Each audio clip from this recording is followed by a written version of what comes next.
Could be.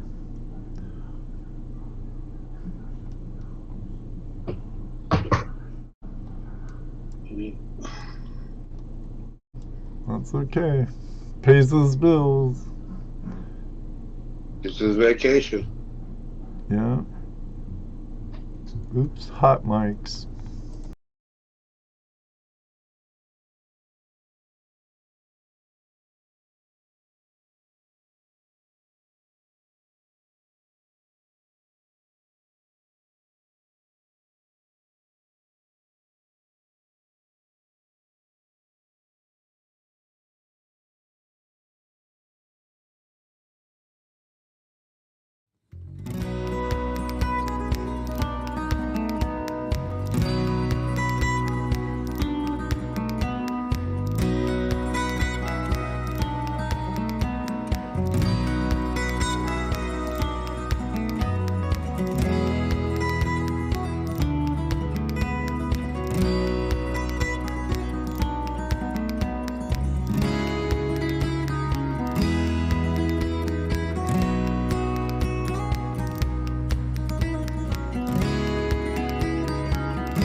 Hey, YouTubers and friends. Sorry about my blonde moments. I had some issues on my end and had to fix them really quick. Tonight, we have a special show. We have a couple of Yukon miners joining us tonight. Yukon Ali and her other half. I'm having a blonde moment right now because I forgot his name, but he'll be introduced to us here in a minute. So, hopefully my mic isn't blowing out too much, but hey, you know what's next. We'll be right back after this. Hey, YouTubers and friends, thanks for joining us for another episode of Tuesday Night Hangout Live with ToledoJess, Gano, and I.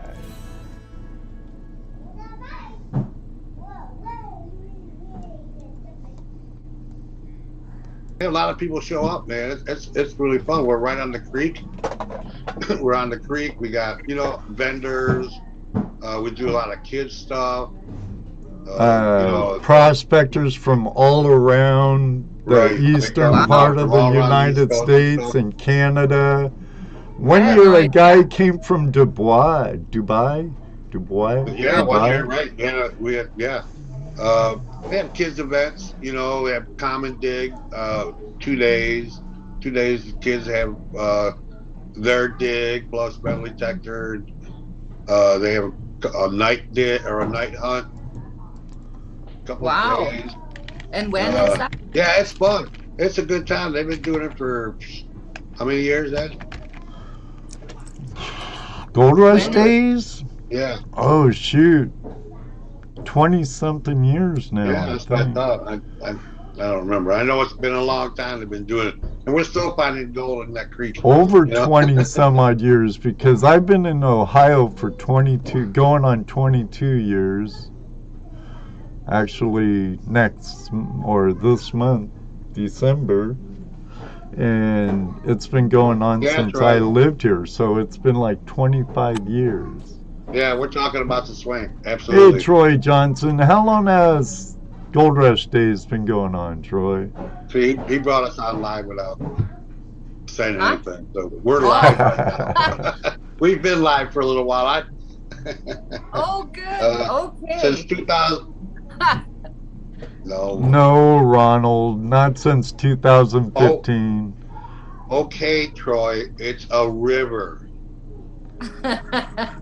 To me, it looks like a creek. Swank ain't a river. The Clear Fork's a river. The Swank's the least. Just messing with you, Troy. Just messing with you.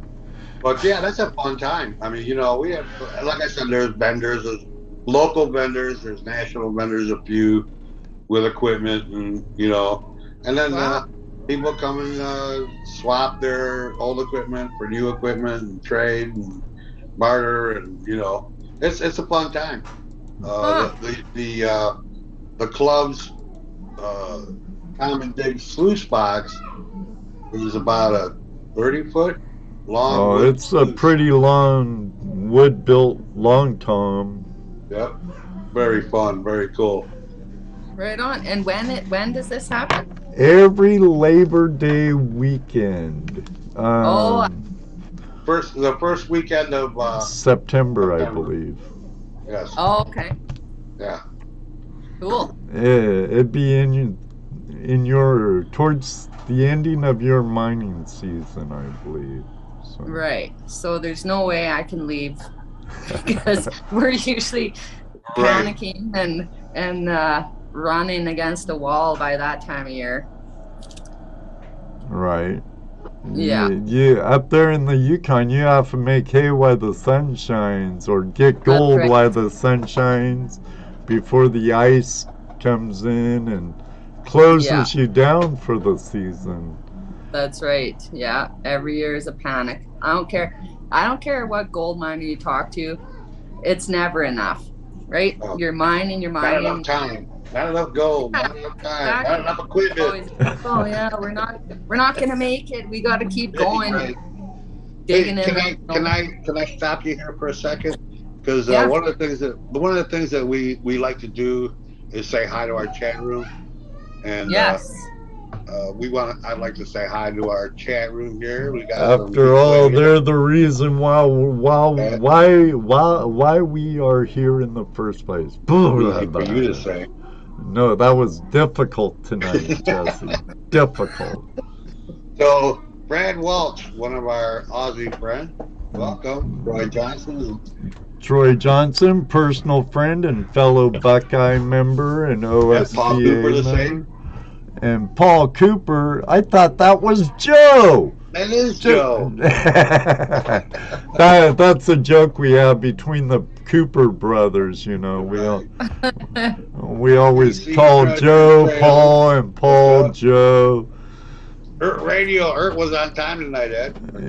Yeah, he was. Jason, BC Treasure Trails. He's from northern British Columbia. Our international crowd. There we go. Then we got Jody Abel. It's a friend of hers. Monkey partner, big fan here from Saskatchewan. Yeah, that's one of my good welcome. friends. Welcome. Dan B from Chillin' and Grillin'. And welcome, Jody. Hello. David Villa, Ron F. Prospecting and Outdoor Adventures. What's up? Hey, did we say hi to the world's greatest moderator, Mr. Lodak? Not yet, but we are right now. Hey, Mr. Lodak. Ohio Relic Hunter, how are you doing, Bill? Ron F. And Top Notch, Randy, Scotty, Tony. You better not reply if you're still driving. Be safe, buddy. Up above. Ohio Relic Hunter, what's up?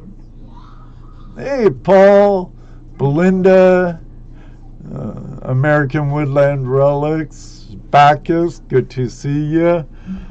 Up top, pinned to the top of the chat, I have Yukon Ali's YouTube channel. Make sure if you're not subscribed, go over there, show them some Flash Bam love. Also, you could catch them on Facebook. The link's up there. TikTok, the link's also up there. And for tonight only, if you purchase any bags of dirt over at their website, which is also posted up there. Let me get this right. I think I have it right. For every gram you buy in the pay dirt, you get one entry into a contest where the winner will be decided on the 27th of this month. Correct? That's right. A 3-gram bag. Yeah, 3-gram bag. This is from Gold from their mind. If you buy a 1-gram bag, you get 1 entry. If you buy a 2-gram bag, you get 2 entries. You buy a 3-gram bag, you get 3 entries. Now, if you buy an ounce, whoa. There you go. You get 31 entries. There you go. What a deal. What a deal. Doubt. Hey, my brother's in the room. James, how you doing? What's up? And if my youngest son's lurking, I told him I'd be wearing a hat he bought me. It says "Good Dad Gang" on it. Yeah, thanks, son. Welcome all of our lurkers out there. Yes. Like Top Cat. Two Toes. Two Toes. And whoever else, my sister sometimes lurks. Love our lurkers. Yes, we do. Ringo. Treasurer. What's up? Joe Dirt. Welcome. Ronan. Salute. Roman with Ringo. I still don't know why I always say Ringo like that. Ringo. Outdoorsy Gallo. Oh, Long time no see. Another Canadian friend. Yep. All right, on. Bob's Lurking. Pistols and Pay Dirt. He's lurking. Do it. Right on, right on. Welcome, welcome, all you new timers. If this is your first time here to Tuesday Night Hangout Live, welcome to Flash in Your Pan. If you're not yet a subscriber, please feel free, hit that subscribe button. It's absolutely free. And Hit that like and share. Share, and you're commenting unless you're lurking, and hit that thumbs up. Let YouTube know you like our show and get us out there a little bit. Mark TVH, you broke the ice. Welcome. Hello. See? You already said hello. Oh, Mark the Berg Hunter, we know better than that, buddy. Another Canadian friend of ours. You brought out our Canuck friends tonight, There you Ali. go. Canadians representing. Yeah. Ron Anders, good to see you. Good to see you. Well, let me pin up Ali and her better half. Or her other half, I should say. Yeah, I'm the pretty one. David Carlisle. Welcome. That's funny. So, let me give a warning. Their portrait, because they came on landscape and it was like looking at them like this. So. Oh no. If you're wondering why they're portrait and not landscape, that's why. Not that you can really give a gnat's ass, but David Carlisle, good to see you, buddy.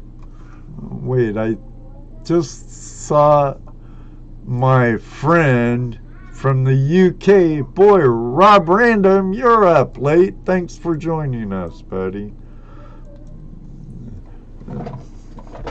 All right. Now the spotlight's on you two. Uh-oh. are you done? Are you done? I think so. I think I'm Okay. done. I think I'm done. Sure. For now. So. Wait a minute. But yeah, I think we're done. Are you done, Josie? Yeah, I'm ready. All right.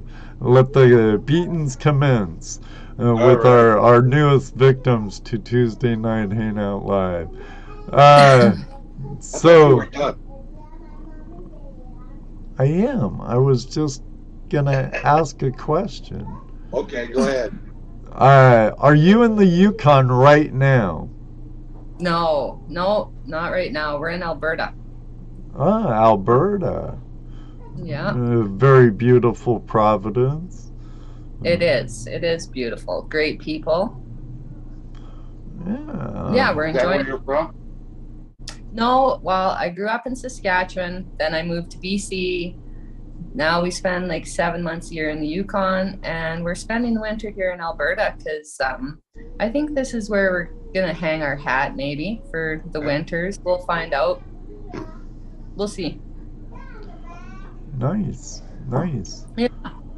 So how long you been? I know you're working a claim, right? You have your own claim, correct?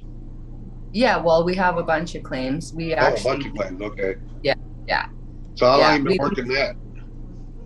We just moved to these ones last year, was it? Yep. Yeah.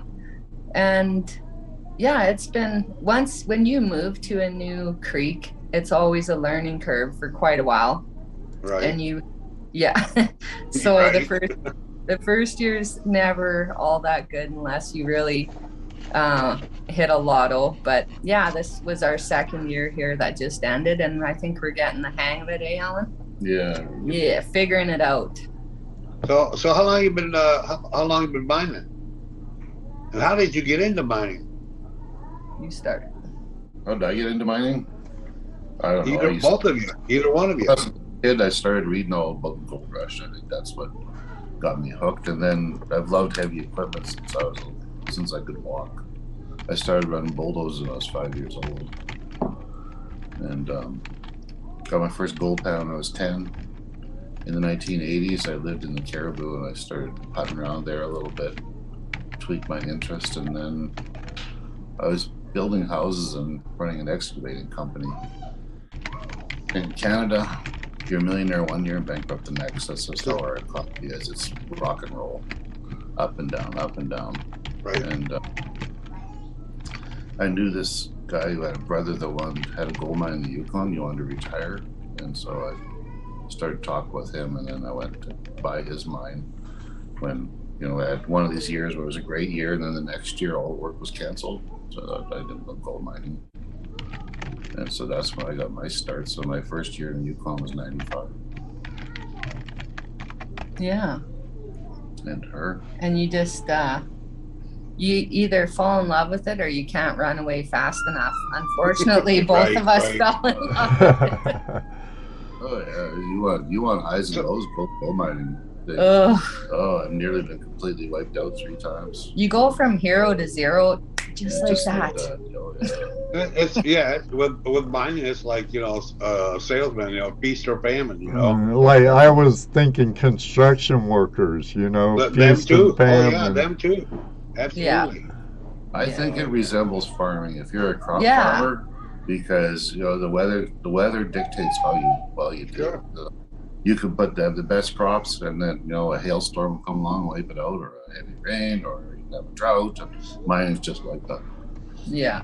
Our friend from Great Britain, Rob Random, he's a detectorist. He asked, would they say they have gold fever?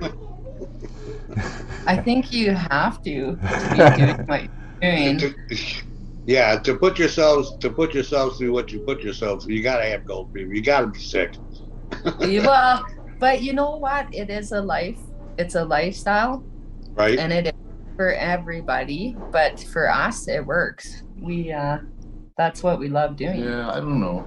I've never really thought I had gold fever personally. We have paying the bills fever. Yeah, but I mean, gold is really tricky, and no one, no matter what anybody tells you, no one can tell you 100% where the gold is. If you could, there wouldn't be any gold left. Yeah. Right. Like it's very sneaky, and trying to outsmart it, that's my thing. And there's always something about hitting a mother lode that no one ever found before. There's always that, and you never know. Like sometimes it's doing really good, then all of a sudden it falls right off, and other times, you know, you'd be putting along not too bad, and then all of a sudden it hits. And I think to some extent that's gold fever. That's the thrill of when you hit it. Like one time I hit 50 ounces an hour. I was loose for 2 hours, and I had to shut down to fix a squeaky bearing or something, and I looked in the box. I got 100 ounces in 2 hours flat. Holy Toledo. And that was way back. Yeah, it was way back. Yeah. But and it hung around. We just lit into it, and it hung around for 3 weeks, I think, where, you know, we had to clean the box 3 times a day. And I was just jumping and screaming. I'd never jumped that high in my life. I was jumping and screaming and throwing my hat. Like that is something to see. Was definitely quite the pastry, huh? Yeah. Yeah. Unfortunately, I've never seen one of those, but there's always next year. Yeah, well, right. I think you gotta have that. You gotta have that dream. Otherwise, it's, you know, you gotta have that dream. What's the point? Yeah, but this creek that we're on now, it has been heavily mined. Like, are we the 5th miners? Yeah. Like, if you start, that creek was mined in the gold rush, like 1898, because we're finding antiques from there still, buried. And then there's been 3 modern miners that we know of, like, that used equipment, and then us. It's like, holy man, how many times can you keep digging up that dirt? And it's quite something. Well, you think some of that has to do with the mining methods that are being used today, as opposed to what they used back then? I mean, we were just talking about the 40-foot or 30-foot long wooden sluice that we have at the Buckeye Catchers. Go on. Common digs, you know, when you think about it, back then, that's what they were using, you know, that type of equipment. Go right now. Now you got trommels, you got earth movers, you got, you know, all this other stuff. So you can move that dirt quicker. You move more of it. You can, but then you're taking a bigger gamble, right? Because when absolutely, you know, it's for us to get pay dirt on this creek, it's between 15 and 50 feet. A couple of our cuts were this summer, and I got to tell you, I was panicking because we stripped down 50 feet, and that's tens of thousands of dollars in fuel and wages and wear and tear on your equipment. So we get down 50 feet and then find cribbing and tunnels and like this. It looked like a cabin. I swear to God, they had morning meetings down there in the gold rush. It was, and once we've spent all that money, I'm like, oh shit. Like, sorry for the language, but I'm like, what if they didn't leave us anything? And now we got that's scary. And it's not just moving 50 feet of dirt; it's permafrost. It's yeah. solid. Yeah, you got to break through it. You guys know how deep permafrost goes. Well, you have to melt the permafrost before you could dig into it, right? No, that doesn't work that well. We'd be there forever. Do you guys know how deep permafrost goes in the ground? No. 20 feet? I don't know. No, between 150 and 300 feet. Wow. So the moral of the story is you're never getting underneath it. No. So if you're going down, 20, 30, 40 feet, it's frozen solid all the way. And when you get down into the gravel, permafrost gravels are harder than concrete. Our big dozers will rip solid cement easier than they will rip frozen gravel. Wow. And all the muck, what we call black muck, it's basically peat moss, but when it thaws, it turns into something the exact consistency of fresh cow manure.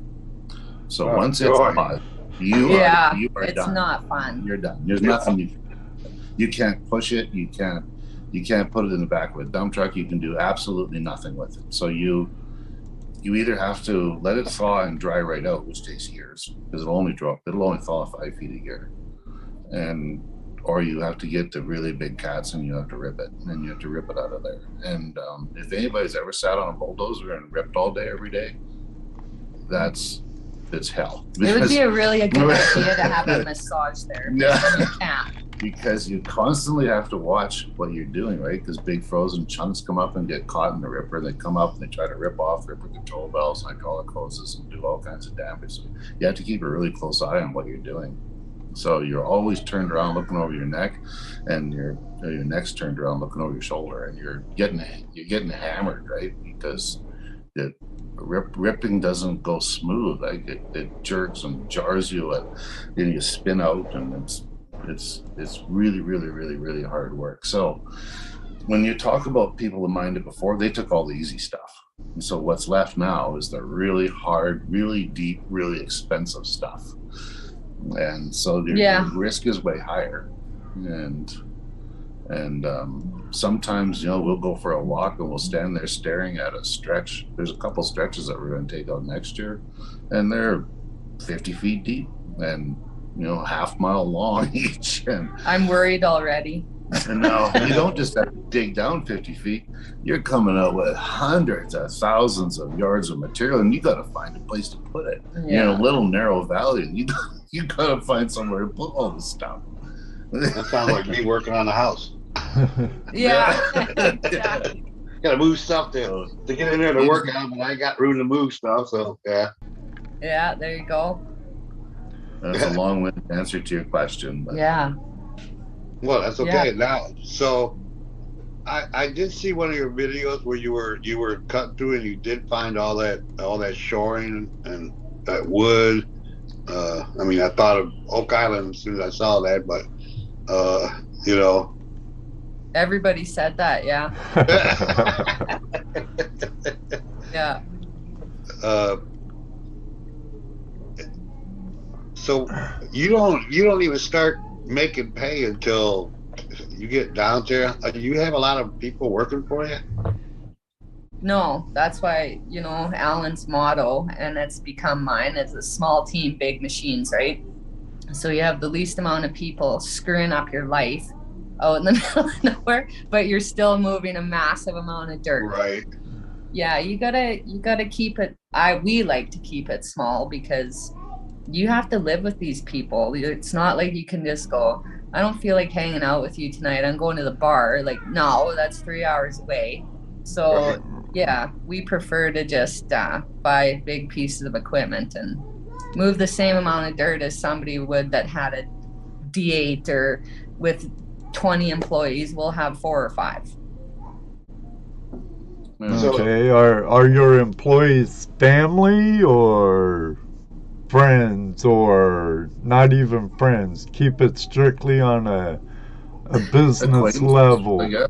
Well, they become friends when you're hanging, because you live with them every day for months. So most people become friends. Some of them are lifelong friends after they're, Yeah. Lots of people will tell you 20 years down the road it was the best time of their life, and they wish they would have stuck to it. But it's hard because you're so far away. Like from your major centers, we're 2,000 miles from major centers, and so if people have kids or and family members at home, it's hard to be that far away, and the season's relatively short. It's really expensive to travel back and forth, so it's hard to find people that want to stay, want to live that lifestyle, right? Like you said, that is definitely a whole different lifestyle. That's not just not even just a job. It's a lifestyle. I mean, it's how you pay your bills and all, but it's an actual lifestyle. It's not something that you get to punch the clock out and go home. No, and that's, people don't understand when they've never lived like that. Like, we're off grid, obviously. There's no cell service. We run a generator for power. We pump our water out of the creek for our camp, and right. People, they're just in shock when they show up and they're flicking a light switch and there's like, how come my lights aren't coming on? And it's just like, you're not in the city anymore. Yeah, people are used to work for lights up here. Yeah. People are used to just flipping a light switch for power and turning a tap on for water. Right. So not everybody's kind of homesteader like anymore. No. And they don't like it. A lot of no. It all requires maintenance, right? Yeah. So there's no downtime with your lifestyle. No, it's exactly right, because when you get off of work, then you have all the chores to do around camp, like water, power, and servicing the generator, and cleaning up, cooking, cleaning, and camps always break down. There's always stuff going on, right? The furnace doesn't work, the hot water tank doesn't work. There's, the door latch won't hook, the oven quit. It never ends. Yeah, those are things that you can't go, well, we'll take care of that tomorrow. Exactly. We don't have no lights or water tonight, but we'll take care of that tomorrow. No, you got to get on it right then and there. That's right. No, we'll just add it to the honey-do list. No. No, got to do it now. Yeah, it's got to be done. There's no such thing as getting repairmen out. That's not an option. Yeah, I'm sure. Oh, that's got to be a pain. So being up there, you also got to be the mechanic, the welder, the electrician, the plumber. You have to be all those things. Prospector, the mining engineer, they're all of it together. Oh, yeah. Exactly. Yeah. And some of it we do better than others, right? So I don't like doing electrical stuff. It's just never been my thing, but you got to do it. Mm-hmm. Right. Yeah, mechanics are pretty expensive. We try not to get them out unless it's absolutely necessary. Luckily, Alan knows what he's doing from working on equipment for so many years. We're extremely lucky that way. Yeah. Yep. These guys are chomping at the bit. Talk about some gold. See who is that? What's the biggest slug of yellow you guys have ever found? That's from Brad Welch from Australia. We don't find gold like they do in Australia. those big ones. But you've found. Yeah, in the past, I've gotten 1 4-ounce and 1 7-ounce. Quite a few 3 ounces, lots of 2 ounces, and hundreds of 1 ounce. But the biggest piece was 7 ounces. Nice. Actually, for me, like for us together, the biggest one we found is a 1 ouncer, and Freddie Dodge still has it. So Freddie, if you happen to be listening tonight or somebody tags you, I want my freaking nugget back. He took it. That's somebody we'd like to get on this show. Was that part of his payment to help your mind? Go ahead and let him know we'd like to get him on our show one night. So there you go. I will. No, he took it. He knows a guy because there was a bunch of quarts in this nugget, but it was over an ounce. It was like 35 grams or something, and he said, I have a guy that can take the quartz out. And I'm like, perfect, let's do it. So I gave it to him, and then I didn't get to see him this year because they all got COVID when they were filming in the Yukon. So they had to quarantine. So I don't know. I'll have to track him down at Con Expo or something. Yeah. We'll put the word out there. Yeah, there you go.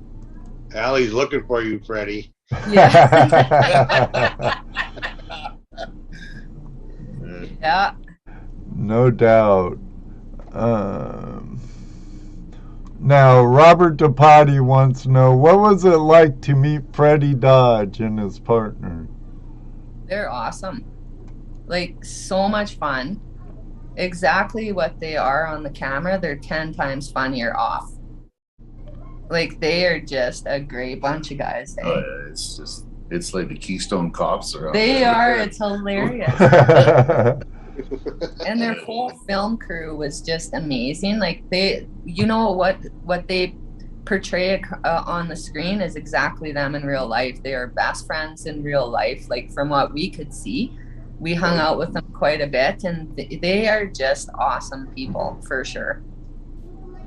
Yeah, we really missed them when they left. Yeah, we did. They were a good luck. Yeah, we were all just standing there, our heads drooped down. Yeah, totally. Sad day.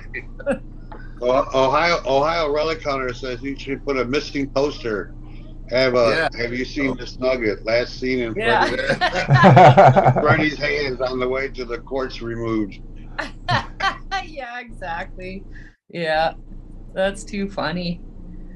Yeah, no, that would be funny. Start spreading it out all over the internet. Yeah, Have you seen this nugget? Yeah, Yukon Ali wants her nugget back. Yeah, there you go. Yeah. You can't say I blame you, you know. Really? Oh, I trust him. I'll get it. He'll be back in the Yukon next year, so I'm not worried. Excellent. We just like to tease him. Yeah, I always tease him. Now, how is it? How has shows like Gold Rush affected your personal mining? Has it been positive, negative? It's a mixed bag, because the shows make it look easier than it actually is because of their sponsors, right? So then some people come up and to go mining, and they find real fast that it's not near as easy as it looks on television. But in the long haul, I think it'll be good. Yeah. Because like greenies and government and all that kind of stuff, I think that they get a better idea of what it's like, and it's a major tourist attraction. It's a yes, it's a very positive attraction. So I think in the long run, it might actually keep our industry alive. I just saw a news article that mining, like especially during COVID, but the mining industry in the Yukon accounted for 97% of their income, or whatever. Like their tax revenue and stuff. That's right, 97%. So yeah, without us, it's a ripple effect because we hire people. we give them jobs. We're buying all our food. Like, well, we like to support local and buy all our food there, and we buy as many parts and supplies as we can locally. And so, yeah, it's a huge ripple effect for 7 months of the year, 6 to 7. Yeah. Right. So, yeah.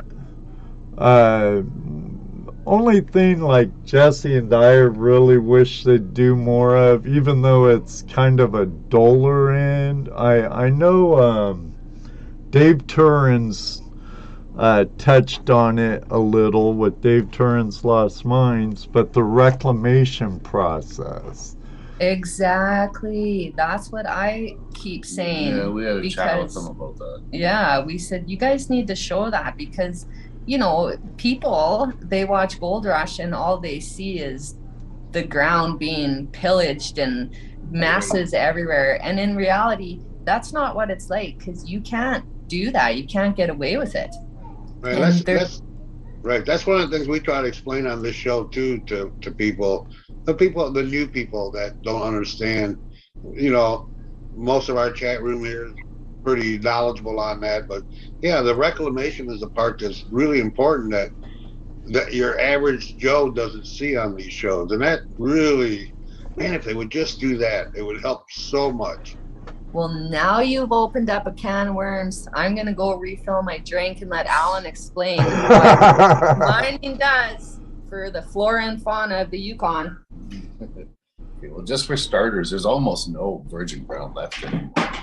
And if you've ever set foot on a permafrost valley, that is nothing but a mosquito-infested swamp. Like, you can barely walk through it. Like, if you go staking claims on permafrost, is some of the hardest work you'll ever do. It's the moss up to 2 feet deep, and it's absolutely full of holes, like solid holes, like moose prints. So like these holes are 6 inches around. They're almost touching each other, and they're 1 foot to 2 feet deep. So you're slipping in there, twisting your ankles, and they're all full of water. So no matter what boots you wear, and after the first 15 minutes, your feet are soaked, and you can't really walk. You're stumbling and tripling, and through there, there's cobweb. All spiders make all their cobwebs at 5 feet. So that means that you have cobwebs in your face all day, every day. As soon as you got one cleared off your face, you walk into another one. And branches swatting you. You get eaten alive by mosquitoes. It's just nasty, right?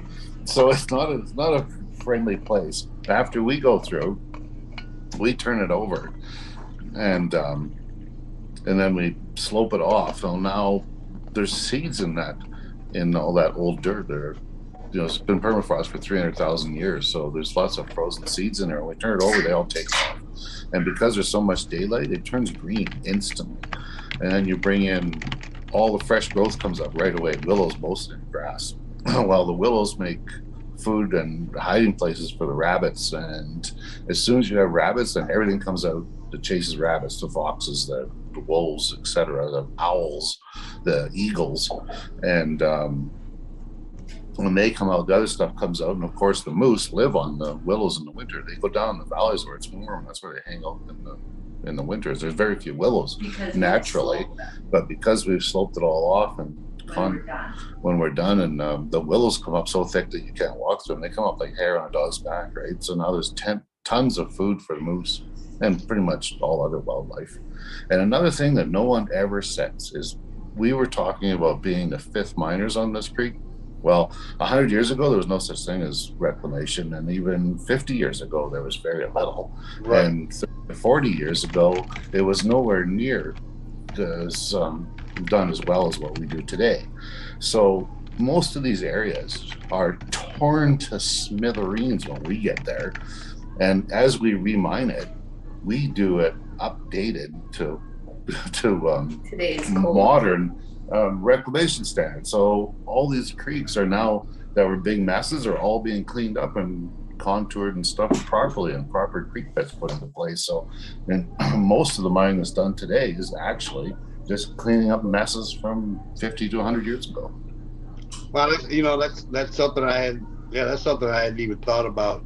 The fact that back in those days, and back in the, during the gold rush, and since then, that there hasn't been any kind of reclamation regulations up until recently. So, yeah, I imagine that would be, that even makes it better because you're actually going behind the old timers and cleaning up their mess, which is kind of what, us prospectors, when we go out, we clean up other people's messes if we run into it, So that's that's something I'd never even thought about, that you guys do that. That's awesome. Exactly. I mean, there's some places you can't do that where, like where they used monitors to tear down a mountain. You're never going to get that mountain back for sure. No. But at least you're up there. You're able to clean some of that up. That's awesome. That's really cool. Yeah. We try. We do the best. It's more than what's been done in the past, right? Yeah. Exactly. Yeah, and that's what I was going to do as well. I haven't done a YouTube video in a year and a half.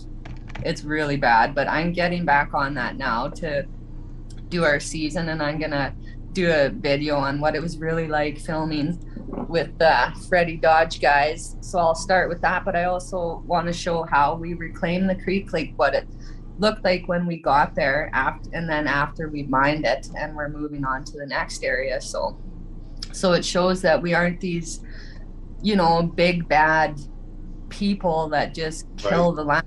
Like, we don't. That's the thing that us prospectors, I know this channel, we promote going out teaching youngsters and showing them, the stuff that we clean up out of the creeks, showing them the reclamation that we do. Even at a small scale, we show that to them so that they understand it.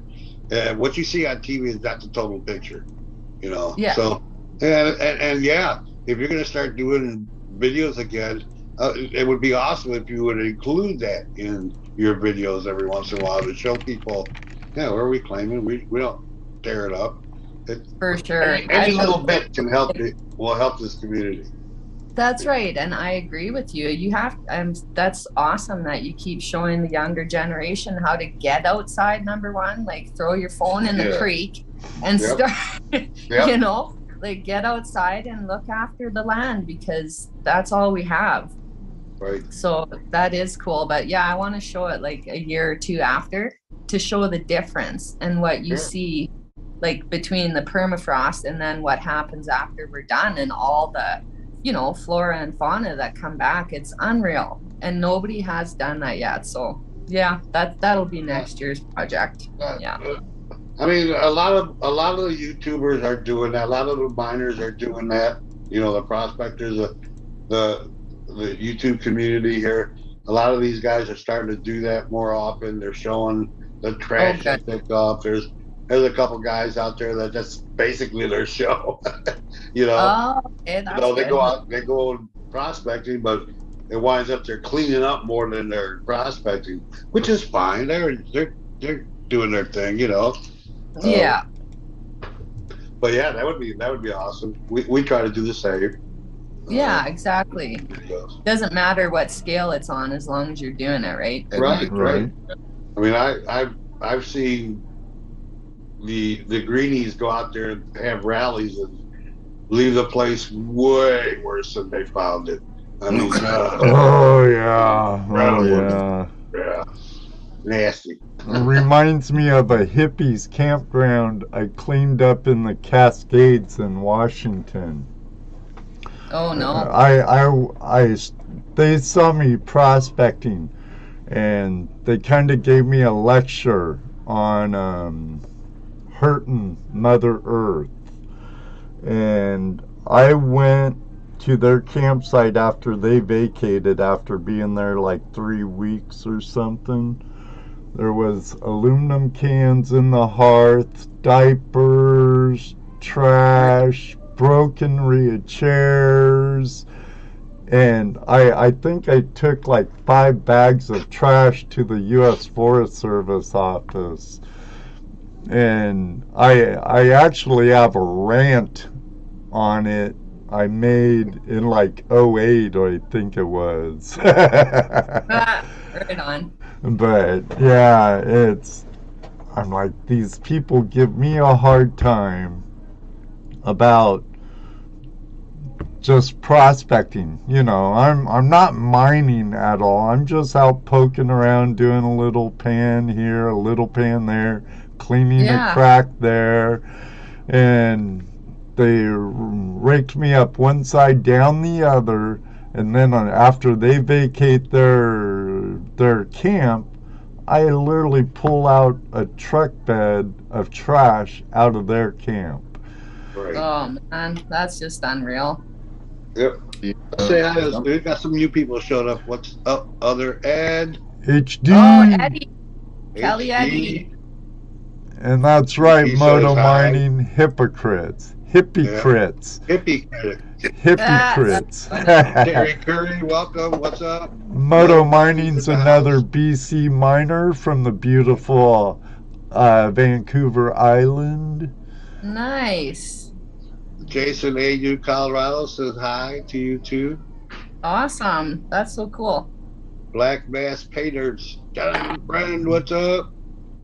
Barbara, good to see you, Dirt Pirate. Drumley Tech, welcome. And Kane, good to see you finally made it. But I do appreciate you watching the replay and leaving a comment, buddy. Yeah, that's awesome. John Pan, welcome, John. BC Miner here. BC Miner here. Crankbrook doing it with my big high banker. Excellent. Nice. Crankbrook's beautiful. Cranbrook, is that in the Barkerville Caribou District or? No, it's in the Kootenays. Okay. So, and where is that? Like close to Calgary, really. The closest big city, I think, would be Calgary. Oh, so it's closer to Alberta, huh? It's not far from the Alberta border. Yeah. An hour or two, I think. Yeah. Did we say hi to Dream Matt when he was Dave when he was in here? You didn't. Hey, what's up, Dave?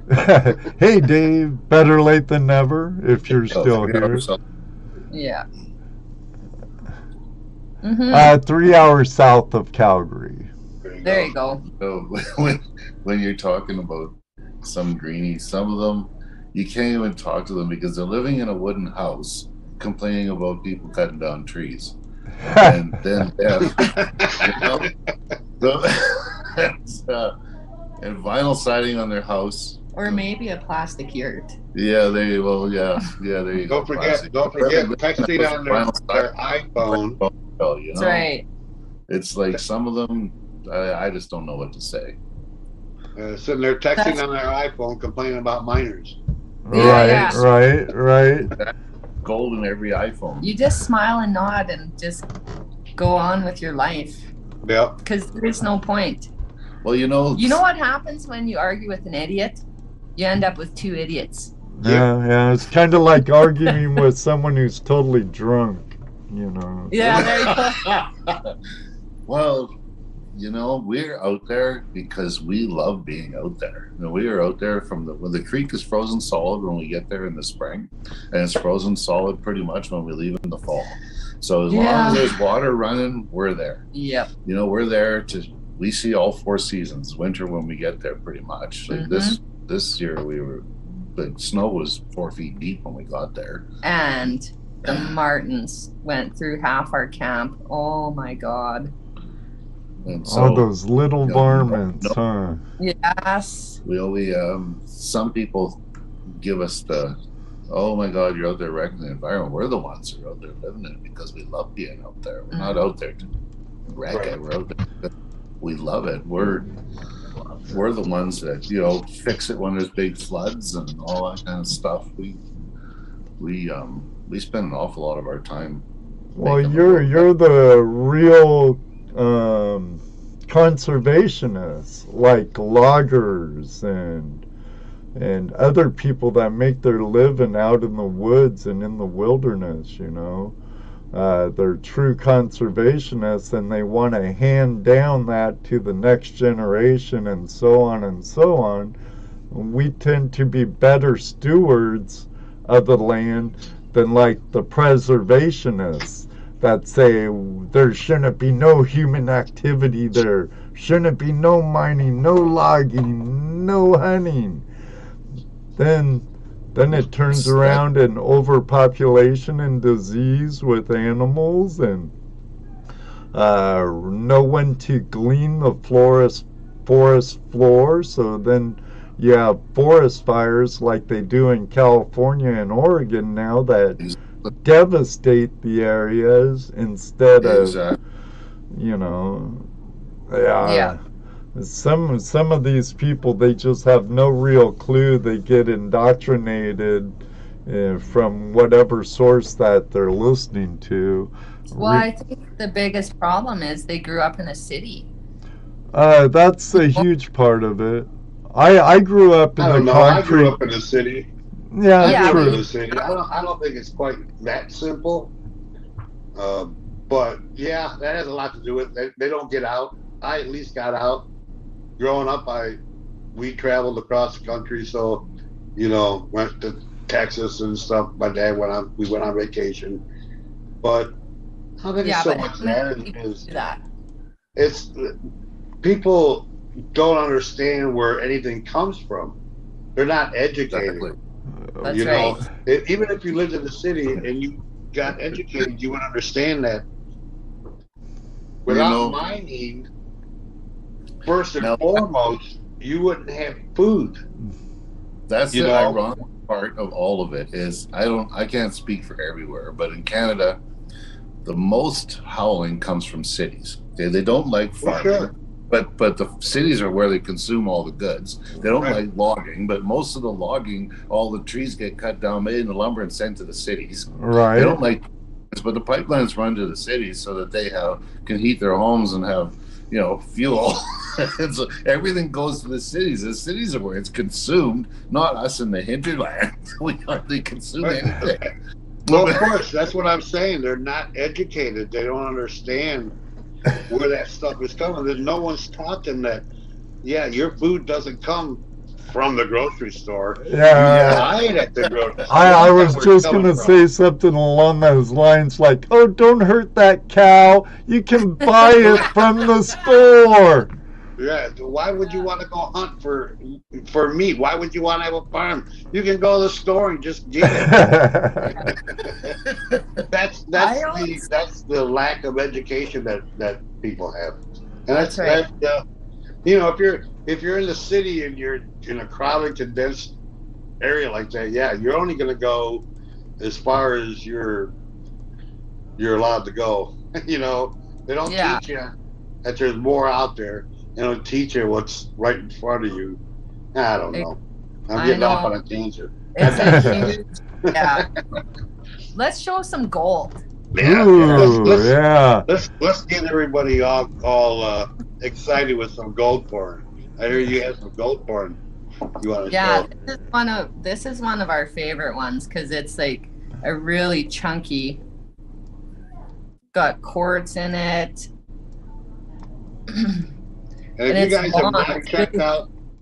guys have not checked out Ali's YouTube page, you want to see some gold porn, she's gonna gold porn you to death. Well, we only show the good stuff, right? Yeah. You can only cry and panic so much on video. Who wants to hear that? You want to see the good parts, right? Right. Absolutely. I want to see that shiny, them pans that you like to show. That's right. Loose boxes you like to show after you get done running. Oh, look at all that. I don't know. So I noticed that your gold is dirty. Yeah, we're close to the source, right? So this stuff we're on right now, it's dirty. It's got lots of rock in it, unless it's the really, the smaller stuff, but our nuggets are typically really rocky. So that one, I don't know if you guys saw that one video, but we were bored this summer. I had like this 12-gram nugget, but it was a rock. It literally had like 3 specks of gold on it, right? But it weighed 12 grams, and rocks don't usually weigh that much. Right. So I'm like, who's gonna buy this? Right? Nobody's gonna go, oh, that's a nugget. It's got 3 specks of gold. So we had a few beer one night, and the one guy, the welder, we always bring up our favorite, Darcy guy. He got out his grinder, and we cut open this nugget, and inside it was so gorgeous, the gold and the quartz. So it is full of gold, but on the outside it looks like this ugly rock with 3 specks of gold. Well, I got trolled because what did I do? I wrecked this beautiful specimen that somebody would have paid all this money for, and I'm like, on what planet? The truth is, you can really give them away because they're ugly. Yeah. I'm sure by now you've realized that people will pay more for a specimen than that same amount of gold in just, placer gold. They will, but that one was ugly. They're going to look at it and go, I'm not paying you for that. It's a rock. And furthermore, that's the first words of everybody's mouth. Oh, there's hardly any gold in it. It's all rock. Yeah. I cut her open. So, yeah, we cut that one open. No. It was experience. Yeah, won't put it online again. No, there's also another treasure you found that's not quite as old as the gold you find, but it's prehistoric.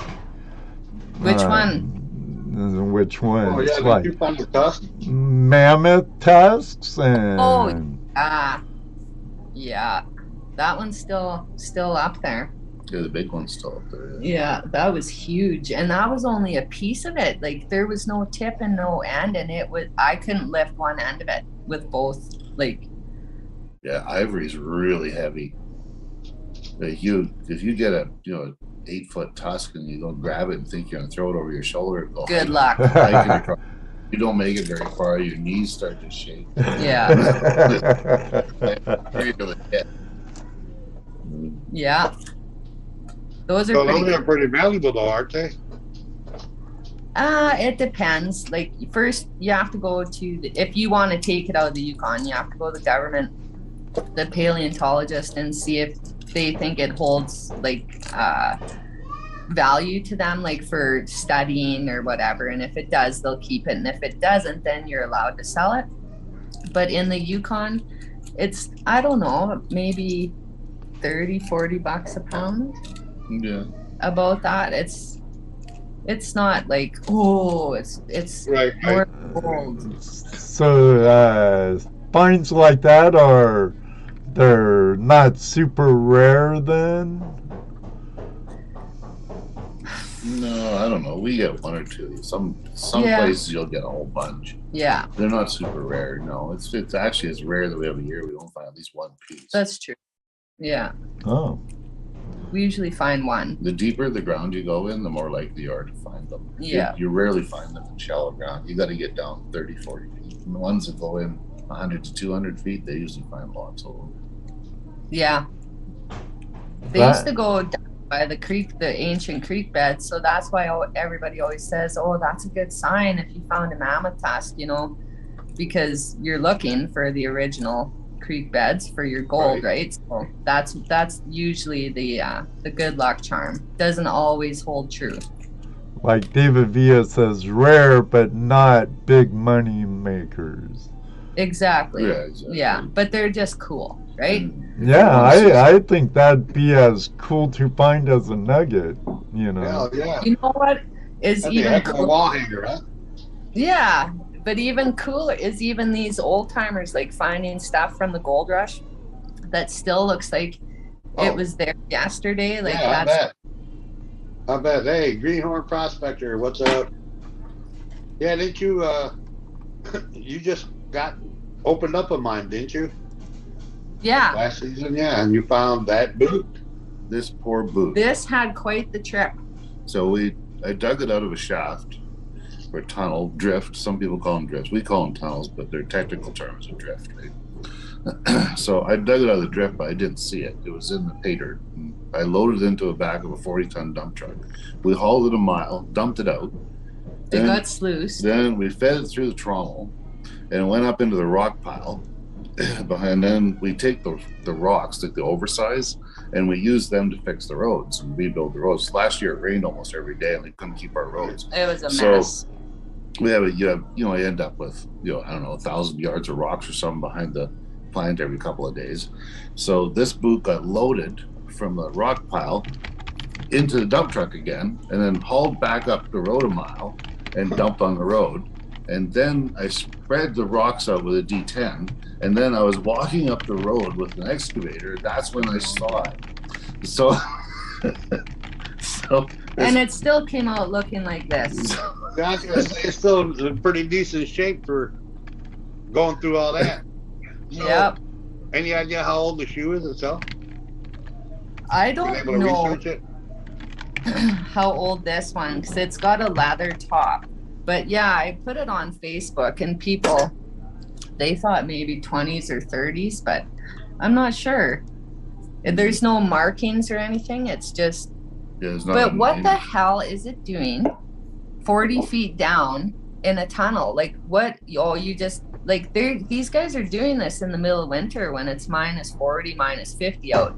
Are you gonna leave a boot down there on purpose? No, I wouldn't. On purpose. So yeah, it's yeah, it was well worn. The tread's worn right off the bottom of it. Yeah. Oh, Pater, you're dumping out Pater. Yeah, dump Pater. It had gold in it. Poor thing, but it sure went for a ride. Yeah, it did. And it survived all of that. And there very well could have been another one, but we only found this one. Yeah. Or maybe that's for, how you go down the road? There's always that one tennis shoe laying on the side of the road. There you go. How'd that get there? That is true. That is true. David Villa said maybe a miner ran out of it running from a bear. Well, that could be. Well, we have a mystery in that you would not believe how many bullets we find. Oh. That expended bullets that are down 40 feet down. And, somebody shot them into the gravel. They're all bent and buckled and all that kind of stuff. Now, what are they doing discharging firearms underground? And if you've ever discharged a firearm in a small space, you know that the noise is beyond. It's loud. And every year we find bullets in our cleanups, in our pay dirt, in our gold. Like, what on earth were they shooting at down there? I don't know if they had shootouts underground or what. It's just mysteries. Mad Tommy knockers. So, well, are you guys going through their diggings, or are you digging in their mine? We're digging where they mine. Yeah. You're digging what they've already mined. So you're going through their tailings and their not the tail. Their tunnel, like they tunnel down, right? Uh-huh. They'll shaft. They'll start fires, melt down through the permafrost, and then they dig out. They get to the pay dirt level, haul it up with buckets or whatever. Then they store that for the season to run, right? They do all that during the winter. So you're running their ore piles then? No, they uncovered their drift mine tunnels, and they're mining the material that they were mining. That's right. Yeah. Okay, got it. Yeah, they're old spoil piles and all that. They're long gone. They would have been up on the surface, and they've been bulldozed away or washed away decades. All right. Yeah, so the bullets that we're finding are 40 feet underground. Yeah, it's what just on earth weird. are bullets doing down there? They're not live rounds. They've been expended. They've been shot into something because they're all mushroomed. Drum detectives, maybe they had a big fight, someone may have got all Humphrey Bogart's Sierra Madre and got all greedy with gold fever and could be. It's possible. You never know.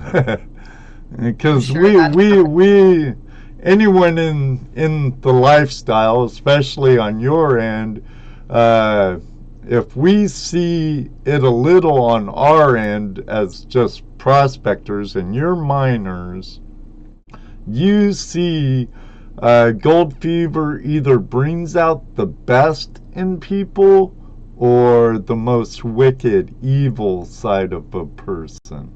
You've got that right. And you know what else? You can tell which one it's going to be in under a minute. Yeah, It's crazy. You'll see people that get gold fever and holy moly, man. Yeah. And they're either like really excited and they're just happy to be part of the journey, or within a minute their eyes turn black. I'm not lying. And it's like this, that's why they call it a fever. It looks like they have a fever. It's and on our end, we see the same thing, but we see it in the form of, I'm going to do this, this, and this, and make a ton of money prospecting next to these people that aren't making no money, because I'm going to get out there and work and work and work and work and work and hustle and bustle and do this. And then after, you know, the end of the year, they go, oh, look, I got an ounce. And I'm, okay, cool. You know? Yeah. Great. you actually worked for it, but you didn't get rich. You probably spent way more than what you got back on it. So, you know.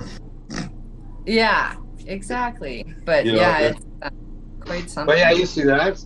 I've seen people get all excited about coming out, literally go out and build an expensive piece of equipment, like a nice, beautiful high banker, get it all set up, take it out to the creek, throw in a half dozen or so shovelfuls of dirt, maybe work a half a day and go, this is too much work. Too much work. That's too much work. You know, they forget about the work that has to be done to get the equipment in, get it set up. You guys have to haul all that in a lot of times just on your backs, right? Or carrying it in. Daily. Yeah. That's work. Now, Brad Welsh, our friend from Oz, says, one thing I can't understand, how the heck can you find a gal that loves gold prospecting? You have done well, mate. My wife just thinks I'm just a crazy person. Yeah, we are full-grown men playing in mud puddles after all. Yeah, that's right. And women, yes. I don't know. She said that I talked her into coming up and trying it, and she said she'd give me 3 or 4 years, and she never had a smile on her face, and her eyes weren't bright. She was cold, dead serious. Yeah. And then we started together after we sold the resort and all this stuff, and we went up there on a wing and a prayer, and that was 2016, and she was all gung-ho, and then like about a month later she came to me and said that she loved it and she didn't want to do anything else, and I was speechless. I'm still speechless over it, to be honest. I never saw it coming. Nobody sees me coming. Yeah. So was it the actual gold or the being able to run the heavy equipment that I know you mentioned that you fell in love with? Oh, totally. It's all of it. I was always like a really super social butterfly. I was always like hosting parties and going out and this and that. And I loved being around people. And I'm like, what the hell? You want to drag me into the middle of nowhere? 7 months a year during the best time of the year in Canada. And, but we didn't really, there was no choice. He said, this is the only way I know how to possibly make a good living for us. And he goes, if you don't like it, we'll do something different. And I said, okay, well, I'll give you 3 years, because I know he knows what he's doing. I knew that. He's a smart man.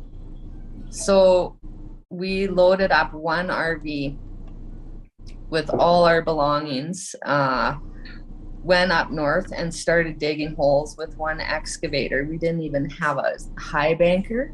We didn't have a truck, like no equipment. We had one excavator, and we started digging holes, and we sold a tusk, I think, and bought a high banker. Like seriously. And we're digging, and I'm like, what in the hell have I gotten myself into? And like finding nothing, right? day after day, the mosquitoes and the black flies, they're eating us alive, and the rain, it's pouring. And I'm like, what in the hell did I just do? And so we came home, had lunch, and I was in tears because still nothing, right? And we put everything into this. We were going to town once a week to fill a tidy tank with fuel.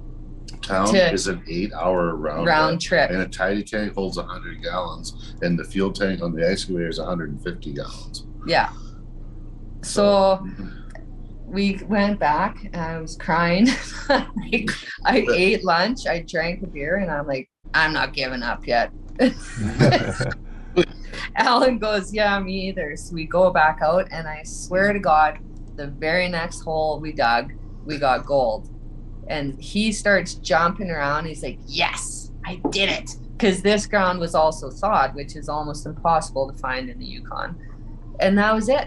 And then, so a good friend sold us a trommel. And he said, I know you guys are good for it. Just pay me, you know, when you're able. And we paid him that season with it. And off we went. And just that, knowing we were going to be okay doing something we loved, and I got hooked on the excavator and the bulldozer and all that. It's just a life. Like, it's hilarious. She'd be sluicing, and if ever you saw the water stop running off the sluice runs, or running down, running down the trail through the settling ponds, you look over there and all you see is heels heading around the end of the trail. She's heading to the sluice runs to see if there's any nuggets in it. We had way better nuggets on the last creek. She couldn't stand to feed the boss more than 2 or 3 hours at a time. She had to go check to see if there's any nuggets. Yeah. So 5 times a day she's looking for nuggets. You go into the machine and she's got a little hoard of nuggets in the cup holder every day. She's hilarious. Mm-hmm. You do that now? No, not now. This creek, it's not really nuggety, and it's not as pretty. Before, like, we had a much shittier trommel too. Again, sorry for the language, but I would stop it just to make sure the nuggets weren't running off the end, right? And I'd stop it and find nuggets. Like, I'm talking nuggets at the end of the sluice run. So yeah, I was stopping it every 2 hours. It was only a 50-foot walk to the pump and the generator. Yeah, it was super easy. It was an easier setup. Now the pump's 500 feet away, so it's so how long is your sluice boxes? How long are your sluice boxes? I think I saw 3. Well, I think we're maybe 14 feet. Yeah.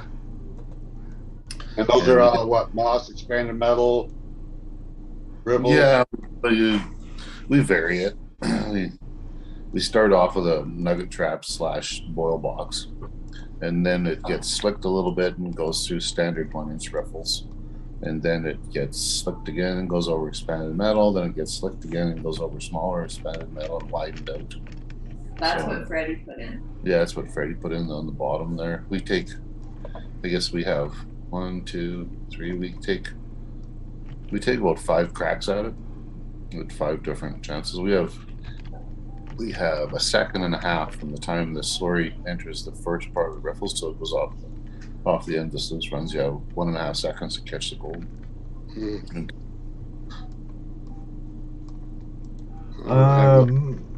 Let me see. Secret Creek Prospecting asks, I'll wait till Ali gets back for that one. Moto Mining, he's British Columbia, Vancouver Island area. How do you feel about mining the sides of the mountains, like high benches? Well, high benches are the ancient channels, right? Yeah. That's just where the river used to run.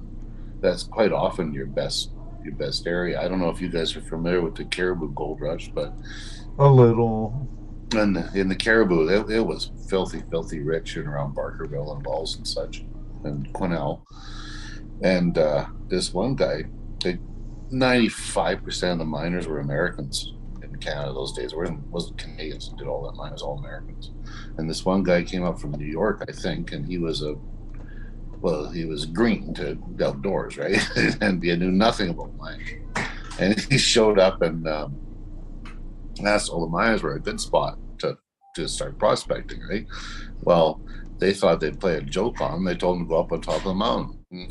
And so he went up there and he found an ancient channel and it was richer than all around there. So to answer your question, yeah, there's nothing wrong with going for the high channels. And in British Columbia, personally, I think that's better. You have a lot less restrictions because you're not mining in a creek, right? Or anywhere near a creek. You're up on a channel where you're not disturbing anything other than the ground you're disturbing. You're not into a water table or anything. There's a YouTuber from decades ago that made me pretty interested in the Caribou Mining District history and thinking outside of the creek. He's pretty well known in YouTube, Darcy Cooper. He's from Barkerville area, but he got me to think more about high benches and stuff. Where I live now, it's a complete different animal than when I lived, let's say, in Washington State, where we had both glacial deposits and stuff coming from lodes, from outcrops. Here in Ohio, in the Midwest, we have no natural occurring gold in our area. It was all brought down from Ontario into Ohio and Indiana. And like I always tease our Canadian friends in Ontario, no, you can't have it back. It came here, and now it's ours.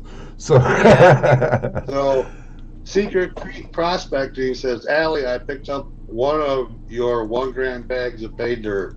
Thank you. Aww. Happy holidays, Allie and mining crew. Now you guys understand that if you don't buy a bag, he's going to be the only one with a ticket. He's going to win that 3 grand. He's going to win it automatically. That's right. So that's right. So get over there and pull a Secret Creek and buy them. More grams you buy, the more chances you get of winning a 3 gram bag of pay dirt.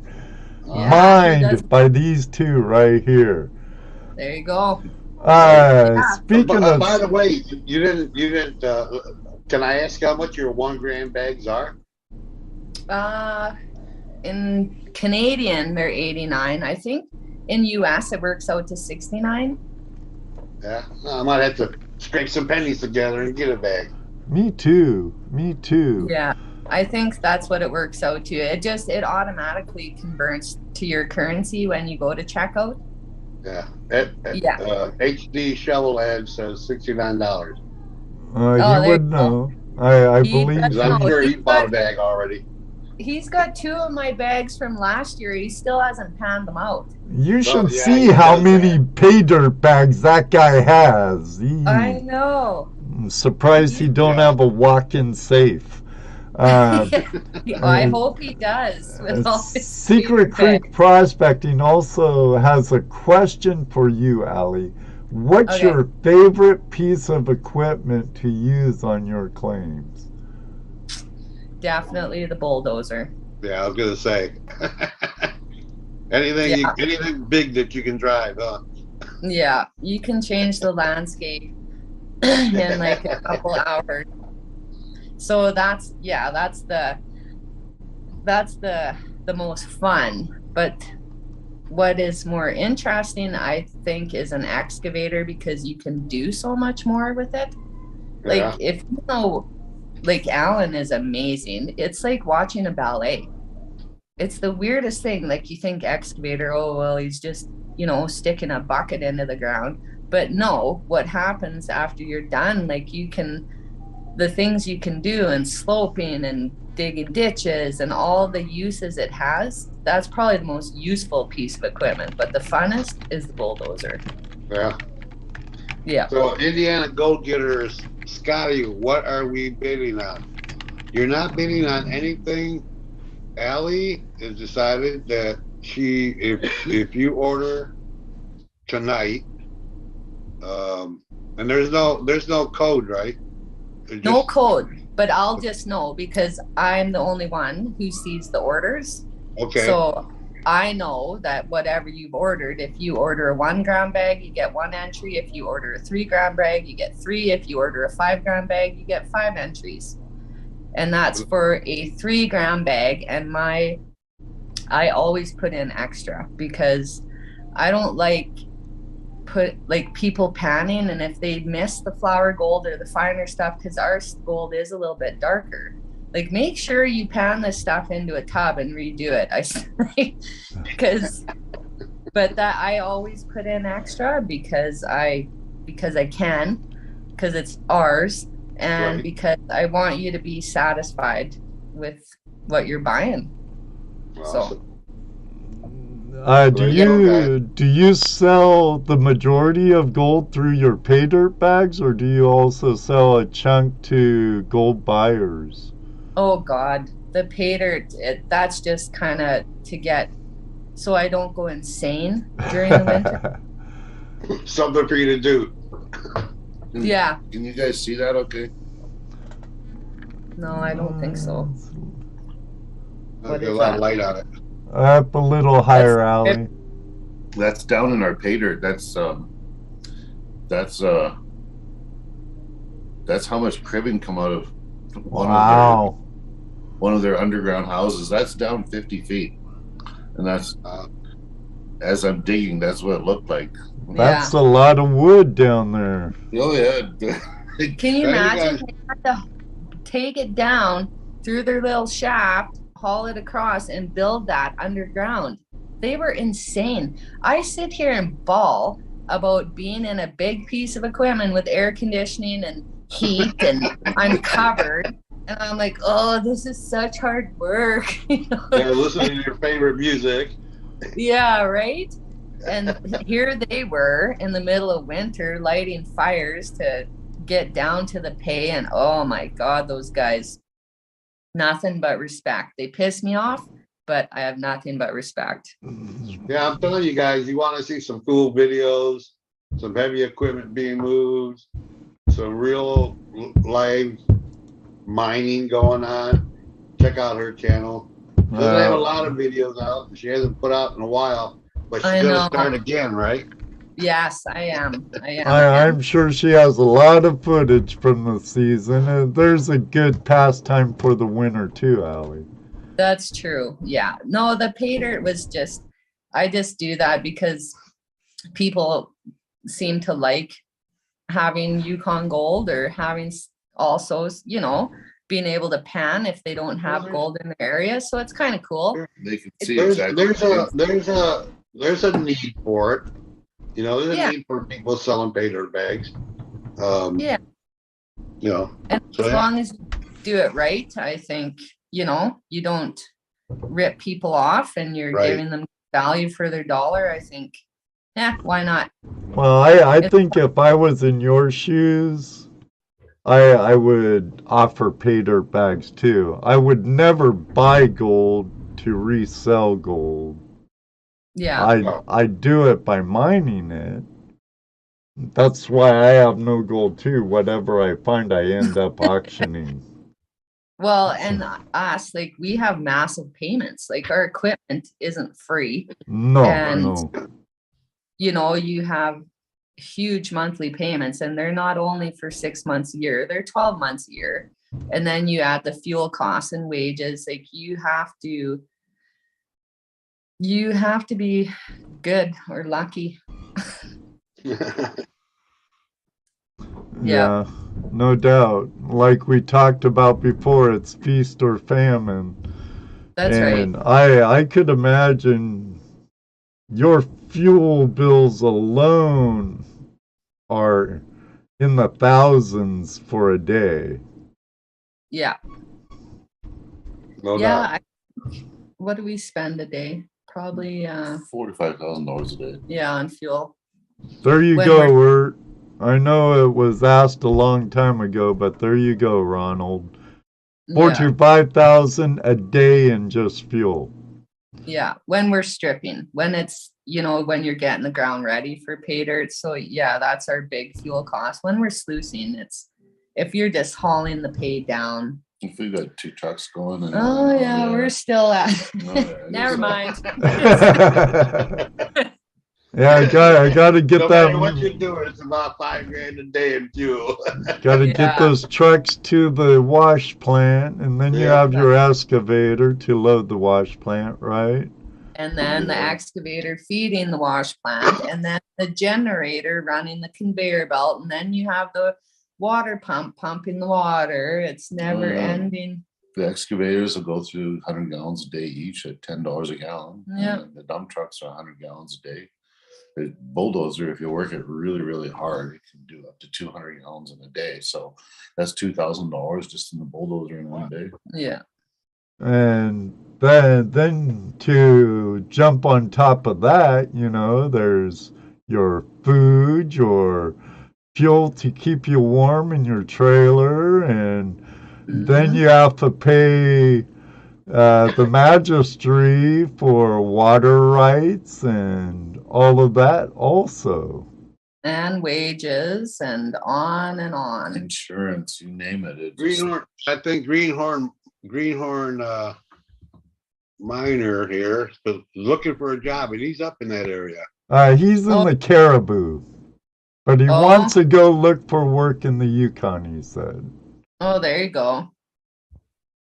It's not easy if you don't have any experience. No, it's... he's a greenhorn prospector. Oh, there you go. Well, prospect is a lot easier in the Caribou than it is where we are. Yeah. But where we are, everything's frozen solid. If you don't have big equipment, you can't get down. Yeah. We have to do our prospecting a year before we decide to mine it. Do it in the fall, or you have to drill it. Yeah, one or the other. If it's frozen, we don't have much option other than to drill.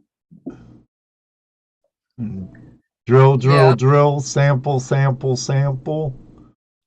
Yeah, we try not to do that. We try to bulk sample, but you can't always. If you go into a valley that's frozen solid, there's not much you can do. You rip a hole with a cat and then dig some frozen dirt, pay dirt out, and then thaw it, and then sample it. Fun times. Yeah. Moto Mining says, I'm a machinist, mechanic, prospector, certified mine supervisor. Have I got a chance? Oh, there you go. Well, there's a handy guy. Oh, wow. Look at all these guys. The Greenhorn Prospector, I can run equipment, loaders, haul truck. See, when do you take resumes? I always take resumes, but I tend not to talk to anybody till March, because people are like, yeah, I'm coming with you. I'm coming. And it's like December or January, but we don't go till April, right? When it stays, when it gets above zero during the day. And by that time, they've always, I couldn't wait for you. I found a job. So then you're left hanging, right? So I tend not to even look for people until March if we need them. Right. Okay, guys. Because then they need a job. Don't contact them until March if you're serious. If you're not serious, don't waste their time.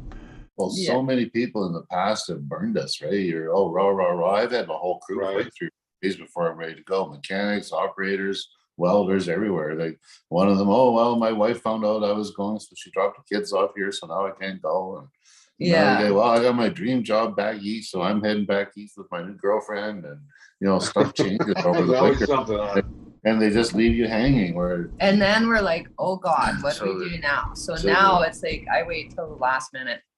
So they're begging and pleading to come up there, and then they drop you like a hot potato 2 or 3 days before you're ready to leave. And now you're in a bad spot. Just you have no crew just when you got to start. Yeah.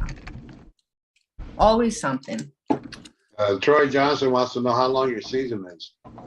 7 months max. Yeah, usually beginning to mid-April till mid-October. This year we got, well, that was kind of crazy. We closed up camp October 14th because it was getting down to minus 25 or 30 at night. So we can't do anything, like everything freezes. So we shut everything down, winterized all the equipment, brought all the pumps, everything up, went to town slept for 3 days, and the weather warmed up, and Alan and I looked at each other and we're like, should we? Like, yeah, we went back out there for 6 days. Yeah. Spent 2 days like putting everything back together and thawing shit out and sluice for 2 days and shut her down again. All our pipes were frozen. Like the big Oh, pipes were, God. the stage plant, all the hoses, pipes were all frozen. We put the hose on the truck exhaust to thaw it out. Oh no, you don't have the fever. Mm-hmm. Oh no, it's money to It's get through not the winter. fever, it's need. Yeah. Okay. Call it what you want. Yeah. Yeah. Well, you have 6 months to think about it. If I would have just loosed for 2 or 3 more days, Right? we'd be able to buy food, you know? Yeah. We'd have this much more money. And it was just Alan and I, so it wasn't like, oh, let's bring our crew back out. No, we just went back out and yeah. So it was okay. It was worth it. Yeah. So Yeah. what's in your future? Any bigger things to come? You already got some big equipment. I know. Well, there's always more equipment. I don't know. We're no, I think we're pretty well set up now with a couple 40-ton haul trucks. We got the 2 bigger excavators, and we got a D10T, and we bought a D11R, but that's a whole YouTube video with finning, and I'm not going to get into it tonight because I'll end up drinking 6 beer and bawling. So Well, we don't yeah. want that, I guess. No, you don't. But yeah, so I think we're pretty well set up now. So I'm hoping now that this is our 3rd year on that creek and we kind of have a lock on the pay streak so far, I'm hoping for big things and more old timers artifacts. I want to find that other boot. Empty, of course. What's that? Empty.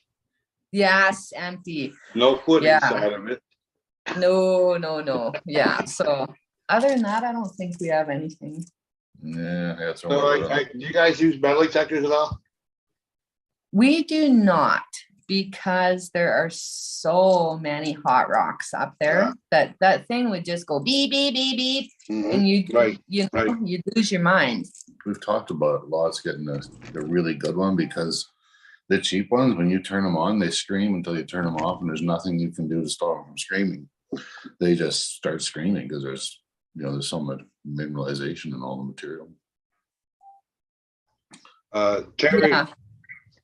Terry Curry wants to know, Ali, if Gold Rush people approach you, would you go?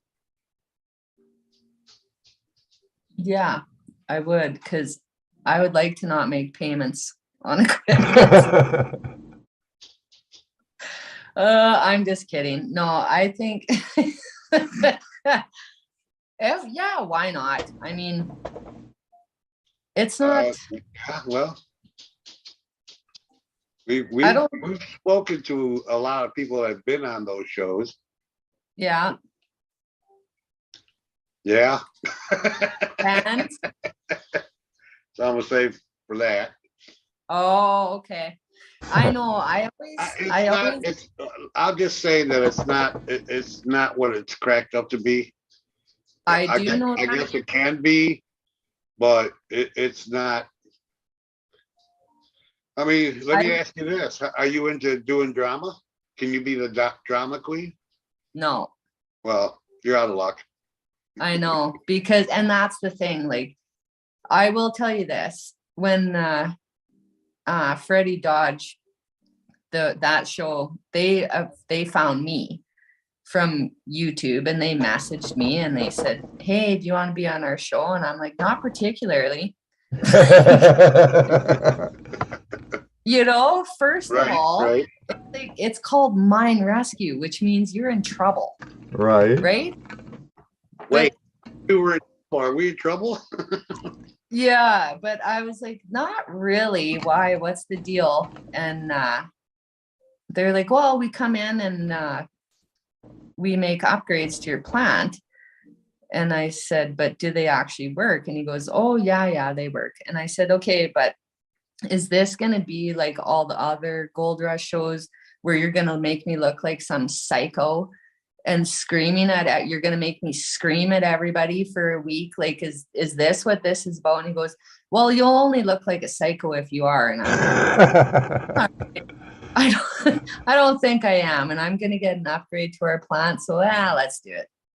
But they did take a lot of liberties. They, every time, if you go and watch that episode and you don't see my face while I'm talking, they inserted. Yeah, they dubbed us. Yeah.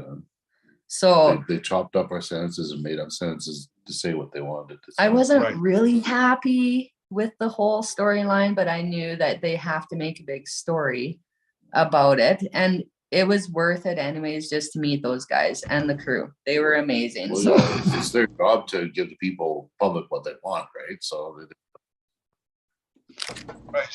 was well then here's a $64,000 question. Did your upgrades improve your process? Yeah, those dams that they put in the trommel, that was a really great idea. We're not trommel people. We used to always have screen dams. Yeah, so this was new. And we only just bought this trommel just before Freddie got up there. And they phoned us and asked, well, does your plant need any work? Well, yeah. Because needs to be rebuilt. It's almost new, but it was all engineered wrong from end to end. And so we gave them a whole bunch of things that our plant needed to be, changed, fixed, repaired, changed around. But Freddie and Juan are only there for 7 days. There's only so much you can do in 7 days, especially it pretty much was a torrential downpour the whole time they were there. Poured rain. And if you've ever welded in the rain and stuff, it's not fun. So they did the best they could in 7 days. And the plant could use another 14 days. Yeah, but what they did was really good. It was and good. I don't know if you guys got to see it in the States, but Freddie, they put it on the Canadian episode. Freddie and Juan made me a beer holder for the sluice plant. Did you guys get to see that? I haven't watched the show. Oh, okay, never mind. Anyways, but I guess go ahead and explain what you're talking about, because some of our chat room has. Okay, so when we do the first cleanup, like after the 5-hour run, and that's, our deal. After a long day, we'll take a couple beer up and, clean the mats and just enjoy your day's work, right? So, and every time I spill or somebody spills, because you're slapping mats and you're running the hose and your beer spills. So when Freddie and Juan came to watch the cleanup, and I'm like, I would really appreciate a beer holder, just because I waste so much beer by doing this. So before the end of the show, they had welded together this magnetic beer holder, and they painted it gold, and it sticks to any part of the plant. And I swear to God, I was more excited about that than the upgrades they did. And the show is real. Like when they do a 5-hour run and we clean the box, that's exactly real. 5 hours. Yeah. And it's exactly how much gold we got. There is no funny business. No. And after it's done, we do exactly a 5-hour run within a minute. Yeah. And then whatever gold, they don't make up that story. That is real. That is all real. Well, it seems like Freddie Dodge is a no BS type of guy anyway, compared to some of the others, yeah. Freddie and Juan, they're both like that. They're just like, we're here for you for 5. I think they had 5 days of work they could do, because when you take into account the filming and whatever, like, this is what we can do for you. But they genuinely want to help you, and that's what I love about them. because it's not about, oh, let's look good on TV. They're like, how we really do want to help improve your gold recovery. And that's the way they are. Like, they're just, I honestly can't say enough good about those two. And the nature of the beast is having a film crew does slow you down. And there's no doubt about it. I mean, you know, they're coming and changing things to get the angle and asking you questions and stuff. I mean, it's irritating. Like if you were just doing a job, you would get more work done if you didn't have someone asking you questions and sticking a camera in your face all day. That's a fact. Yeah. It's just the nature of the beast. So yeah, it is what it is. But that was fun. Yeah, it was that the whole crew that was there, every last one of them, the girls with the food, the safety girl, and all of it, they're all really, really super nice people. And they work pretty hard. I had no idea what it took to be a cameraman. Those freaking cameras are really heavy, and they carry them around all day in the mud and the pouring rain. And the sound guy, same thing. That box that he carries around is really, really it looks like heavy. A big piano on his waist. Like it's there's way more work, way more work than I get credit for. I didn't have a clue. So something that's always I've always wondered about, when they come in to do this for you, is there any kind of contract where you have to reimburse? Oh my God, you might as well be applying to be a CIA director. Oh yeah, I swear to God. Oh, the paperwork. It is insane. 1,000 trees died for that paperwork. Yeah. It's crazy. Background checks, criminal checks, this waiver, that waiver. Like, yeah. What they told us is every time they encounter so many things with different people that through the years that's what, every time they have a bad encounter, you end up with the lawyers make them create another page of baloney, right? Because they get themselves, in the past, they got themselves in some real fixes. So now the lawyers have them do so much stuff. It's a ton. It's a ton. You feel like... Yeah, but what I'm trying to get at is there a cost to you? Do you have to sign over a percentage of your earnings for that year or anything like that? No.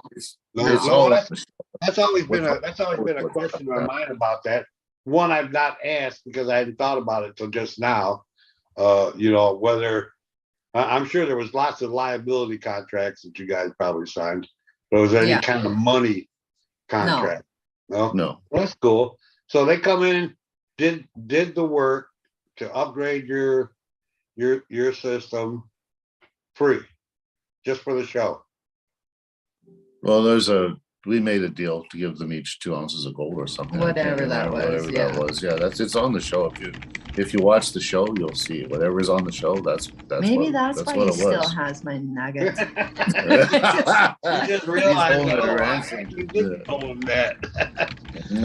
I was wondering about, was that like a side deal between you guys, or was that part of the contract? The nugget? Yeah.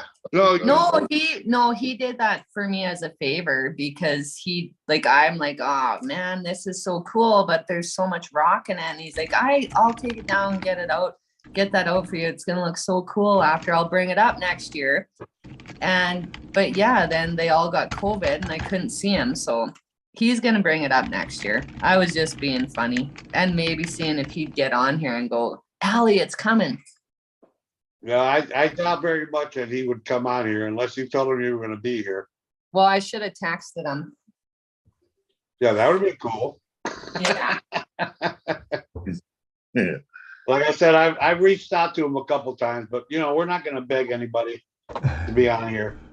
No, if they accept the offer, excellent. Yay. If they don't, we're not going to bug them. With Freddie and Discovery, I don't know if he can. He might not be allowed. He may not be allowed to. I don't know this. Well, a lot of times they can't talk about what's coming up, but if it's already been aired, they can talk about what's been aired. And as you notice, we mostly ask questions about you, not necessarily about any shows you've been on, but we're more about trying to learn about you guys, the people, not the show. The show everybody watches. You know, just more wood on the fire. I've been talking so much. It's really cold.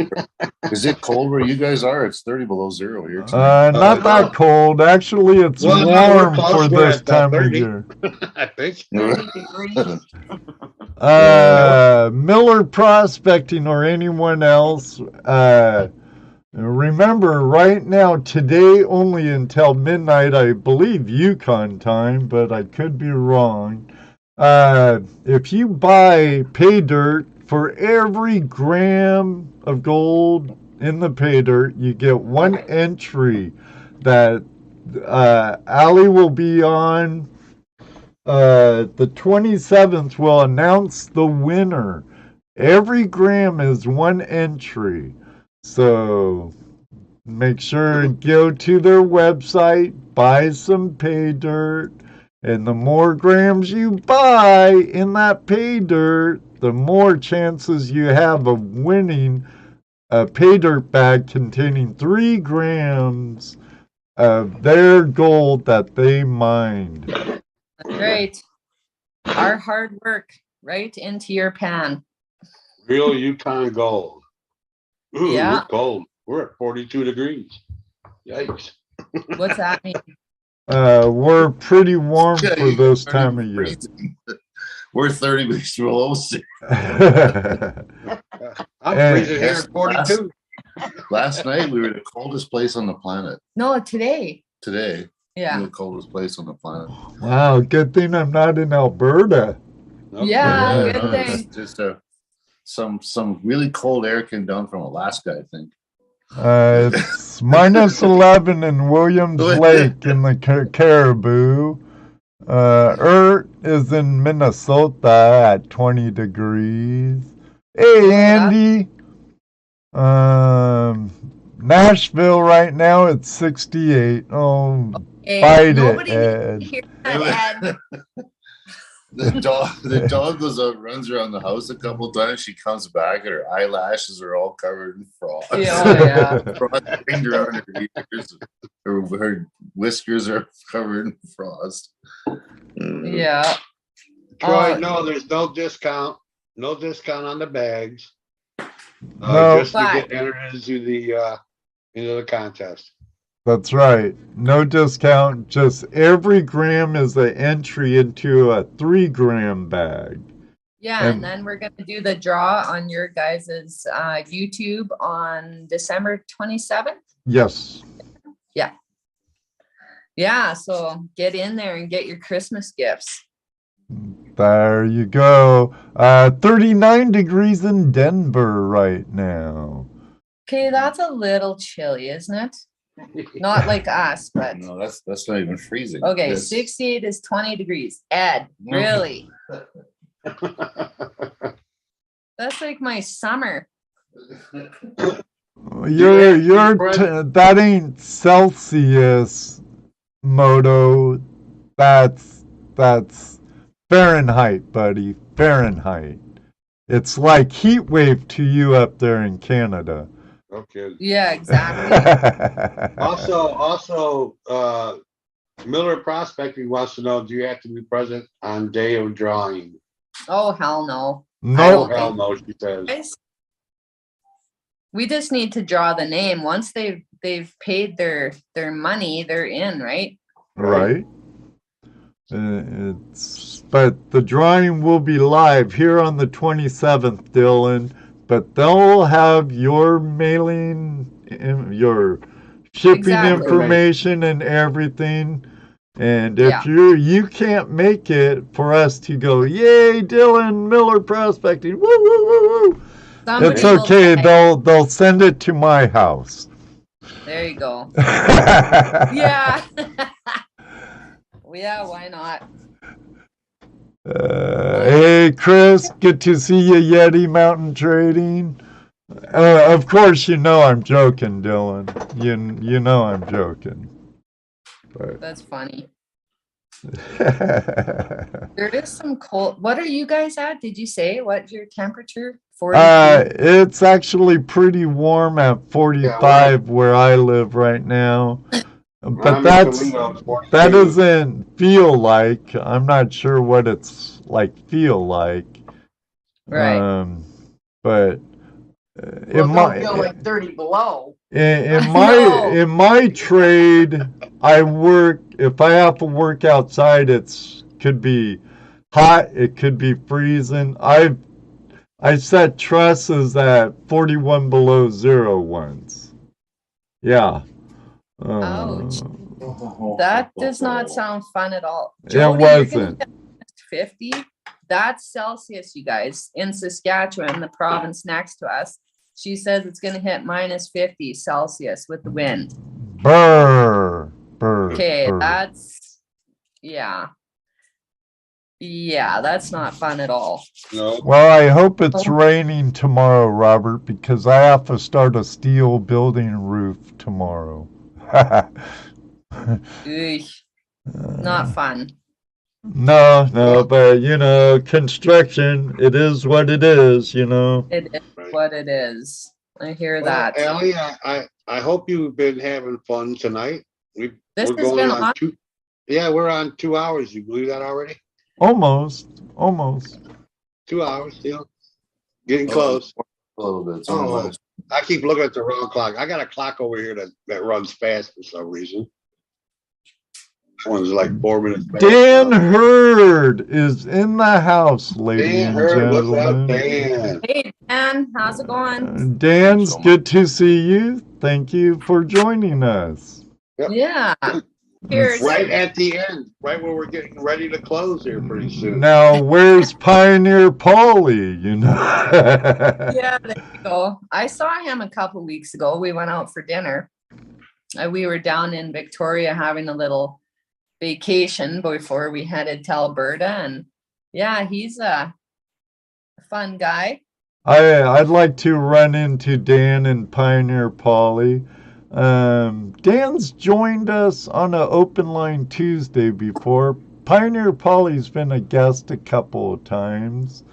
But I'd love to be able to get on the stream or river with them sometime next time I'm able to get to British Columbia. Yeah, that would be lots of fun. And Victoria, there's a fun town. When I lived in Washington, we'd take the ferry over to Vancouver Island and go party in Victoria. There you go. But has Dan heard every party is with Emily Rydell right now. Well, what's that? I know Paulie did a video with Emily down in Seattle. Right. That was today. Yeah. I'd love to get to the Caribou also, Greenhorn. I'd have to knock on Darcy Cooper's door. There you go. Got to be wary of Brutus, though. He might eat me up. Paulie is back in Victoria now. I believe it. Yeah.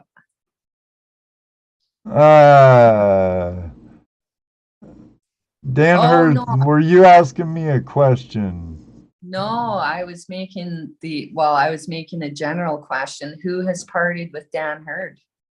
Because wouldn't that be a good time? Oh, yeah. So now we know, check this out, Ed. Yeah. Dan Hurd is one of our lurkers. Aha! He comes out when you heard his name. Oh, what are they talking about me?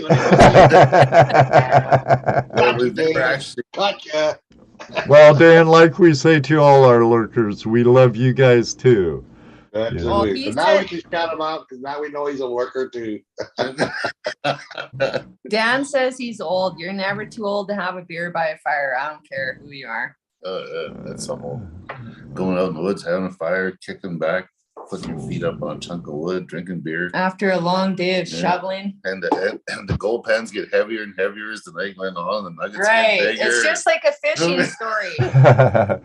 That's kind of the atmosphere we try to have here on Tuesday Night Hangout Live, Allie. To be like friends around a fire, sipping our drinks, BSing about the day and whatnot. And so, Exactly. No, it's been a ton of fun. I really enjoyed having or being able to be on this show. What a great way to spend a Tuesday night. well, thank Oh, well, you. yeah, sure. I mean, we like it. I mean, we love having people come on here. We can sit and talk, learn about them. You know, like I was telling Al, we're not about learning about the show you were on. You know, that's not what we want. We want to learn about the people. You, Exactly. Yes. what you are about. You know, can we hang out at the around the campfire and, you know, shoot the crap for a few hours, you know, just laugh and giggle and have fun. Exactly. You know? Tell our Otherwise, what's the stories. point? Yeah. How many times we nearly How died? many times nearly died or nearly this year we nearly gave up. Oh, Yeah, that's the Oh, first time ever. like when my thumbs both got smashed and I smashed my elbow when I slid off the side of a mountain, almost ended upside down the lake multiple times. How many times I've been chased by grizzly bears? I almost got eaten by a bear this spring. Yeah, 3 seconds. She made it to the door 3 seconds before the bear got there. This close. There's a gazillion of those. Yeah, that's probably why I didn't ask. I figured that's probably a daily occurrence for you. You know, something dangerous happens to you, or you have close calls, like a bear. You know, that's the thing. It makes it seem like we think it's normal now when you're being chased by a bear, or when like something, you know, horrific's happening. And it's like, okay, wow, we got through that. And then somebody cuts their finger in the city and they're like, oh my God, take me to the emergency. I'm like, put a Band-Aid on it, yeah, wuss. If you don't have a Band-Aid. What makes a bear chase you? Hungry. Shoot, a little toilet paper and electrical tape works fine. Exactly. Super glue. It's your best friend. Yeah. I say rub dirt in it. Pack it with dirt. There you go. Yeah, exactly. Duct tape is your best friend. I'll pull the red. Yeah. Until you have to take it off. Yeah, that's right. I think I'll stick to electrical tape over duct tape. You know, you can use duct tape to remove warts. What? Yeah. If you got a wart on your hand, put duct tape on it, leave it there. Leave it there for a while, and then pull it off, and your wart will be gone. No. There you go. You could say you heard it here first, Ali. Don't believe me until you try it. Not only is this a prospecting live, but it is a home remedies live. Yeah, it's not doctor's advice. It's just I'm just saying that I've done it and it does work. There you go. It has something to do with it not getting air, I guess. What I was told. Huh. Well, that's pretty cool. Didn't know that. One more use for duct tape. There you go. Yep. See, there's 1,000 of them. We have a guy who works for us. We call him Duct Tape Dave. Yeah, it's his nickname. If he welds up a pipe and his weld isn't good and it leaks, then he wraps it with duct tape. His name isn't Red Green, is it? No. He is hilarious. Like literally, he has it hanging in his pocket. And when we're like panicking because we don't have the tools and we want to get the sluice plant running, and his favorite, Alan will say, Dave, you got the duct tape? And I swear to God, he does this little jig and he's like, yeah, I got it right here. He's got a pair of pliers and roll of haywire. Yeah, haywire and duct tape. Roll of duct tape and off he goes. Here, check this out. I just got confirmation on the duct tape. Ohio Relic Hunter says duct tape equals wart away. He says, laughing my ass off. My wife's a dermatologist, told me about that method on Friday. It works. Well, there you go. Wow. Huh. There you go. Yes, you may now address me as Dr. Jesse. Dr. Duct Tape. Dr. Duct Tape. I like the sound of that. Dr. Duct Tape. Dr. Duct Tape. Disclosure, no, we're not offering any medical advice in any No. sort of way. No. God, no. But I love Gorilla Tape. I will say this one more time. If you order any bags from their website tonight only, I believe till midnight Yukon time, or is that Alberta time? Let's just make it Pacific so that they have a few more hours, Okay. right, than everybody else. Until Pacific midnight time, guys. Pacific Standard Time. For every gram added to your bag, you get one entry for a 3-gram bag of their pay dirt to be drawn live here on Tuesday Night Hangout Live on the 27th of December. Yep, that's it. So order it up. I'll put some pickers in there. You'll have fun panning it. All You're right, Dan. I don't want a lawsuit. Too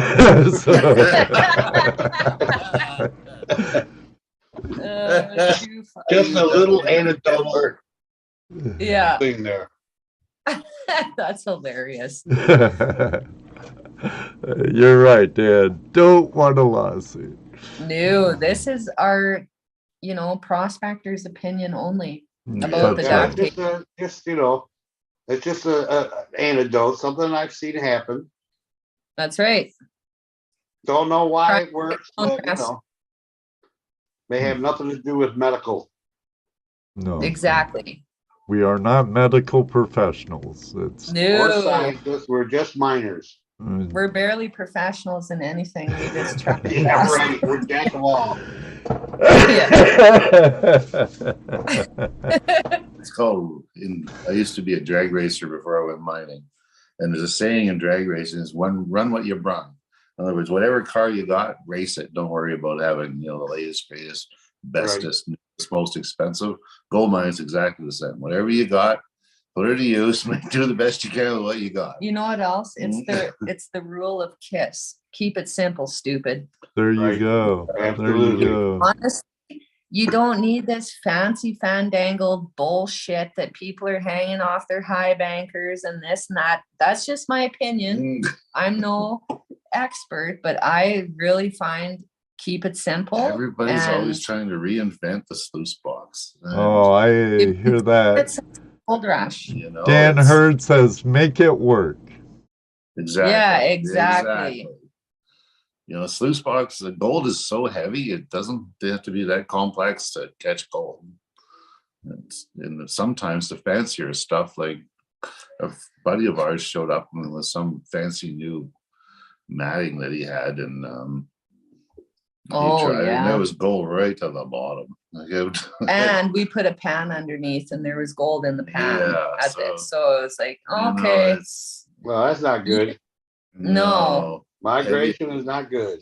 No, No. keep it simple and you'll find that you'll be a lot happier. You'll spend a lot less money. Yeah. Yeah, the most important thing is to get dirt through it. People Yeah. do everything else but, they're playing around, to the half a bucket here, and this, that, and everything. The more Right. yards of dirt you get through, just fire it up and just pour the yards. It's about running the dirt Yeah. material across it. The more you run Exactly. across it, the more you're gonna find. That's Yeah. exactly right. That's right. They stratify it and classify it and all this, just shovel her through. Well, you do that afterwards. Well, yeah, I know. I Yeah. mean, the dirt ahead of time. We just shovel straight out. Oh the yeah, we shovel like, rocks. and that poor little Keen high banker, we were shoveling we'd rinse rocks like this big, but Yeah. we're shoveling gravel through like you wouldn't believe. Yeah, we just pour it to it as fast as you can shovel it, just about. Put the water to it. You rip out all those little spray nozzles, put some 1-inch nozzles in it, and pour the water to it. Put in bigger riffles, and then you pick out any rocks that are like 6 inches and bigger. But other than that, you just shovel her through. And it works. Yeah, and all your goals in the first 3 riffles. and Yeah. It works. More dirt, the better. To answer your question, the greenhorn Prospector. Yes, they are also on Instagram. There's the Instagram, Facebook, TikTok, YouTube. Well, YouTube hasn't been updated in a while, but yeah. yes, if running 200% more material means you lose 10% gold, you are still 190% ahead of the game. Perfect. Dan Hurd says. Yeah, it's exactly right. As Wayne Gretzky says, you don't score 100% of the goals that you didn't take the shot. That's right. Just run the dirt. Set your box up properly, get your levels right, get your water right, and then just put the dirt to it. Run it like you stole it. Exactly. Exactly. Yeah. Run it hard. Put it away. Put it away wet and weary, right? Yeah. I didn't say that. Wet and weird. Yeah. I was trying to be polite since we have a lady as a guest tonight. Oh, well. I'm not sure if you figured this out yet or not. Well, doesn't really matter. Yeah, but I still try and be polite, Allie. Well, thank you. Well, we do have ladies in the audience. And children. True. Oh, Ladies. do we? You should have told me that. I Well, would at least I think some of these guys have ladies for wives. So. Maybe some of them.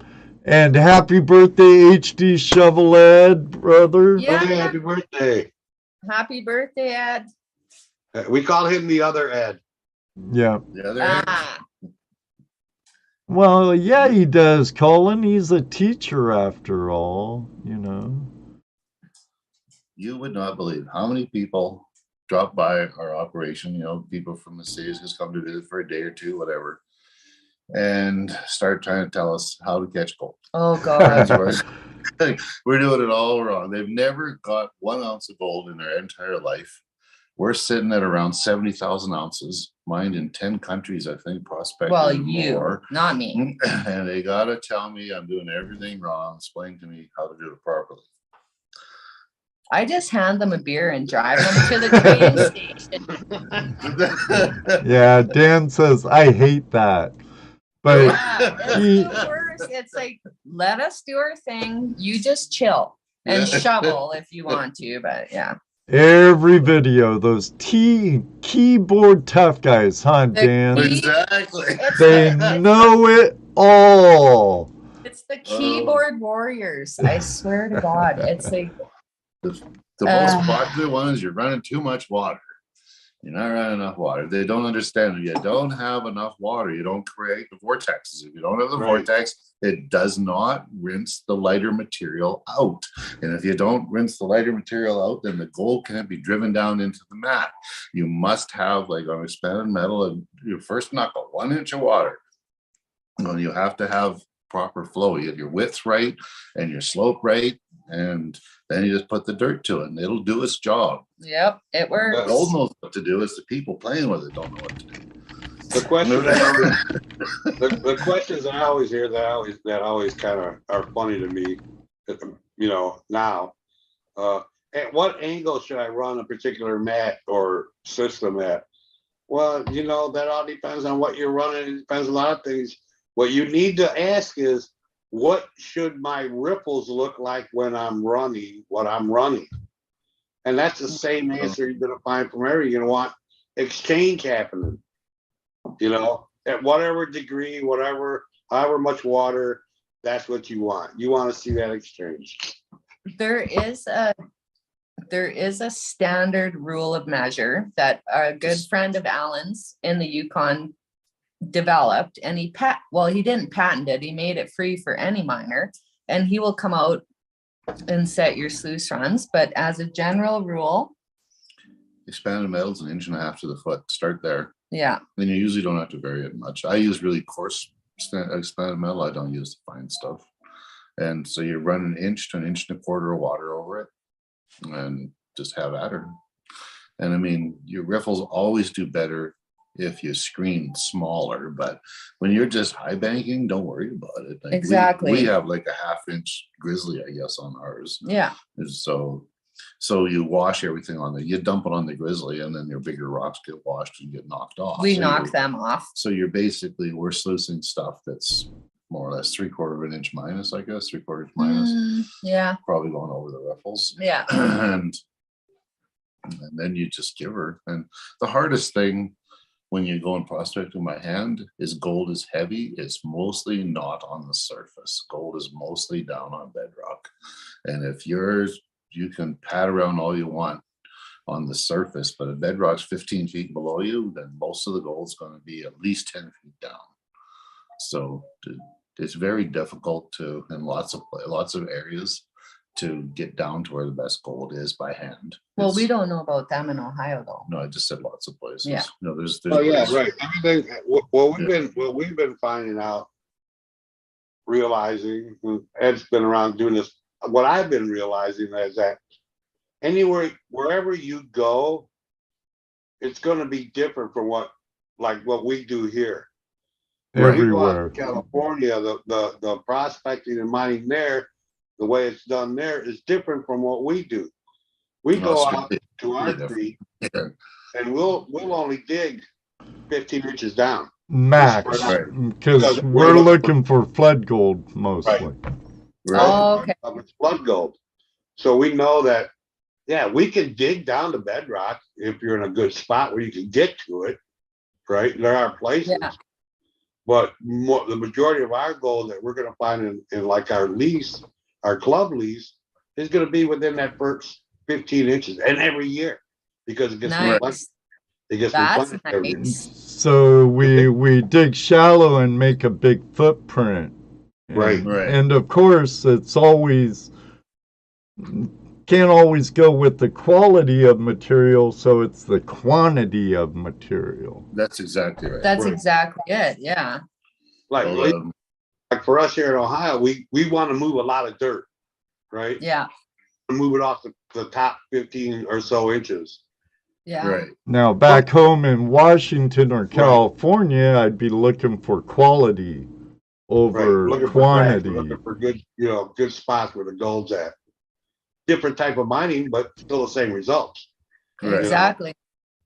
You go down to Georgia or North Carolina or anywhere down south, that's a different process too. Now you got to deal with a lot of other heavies.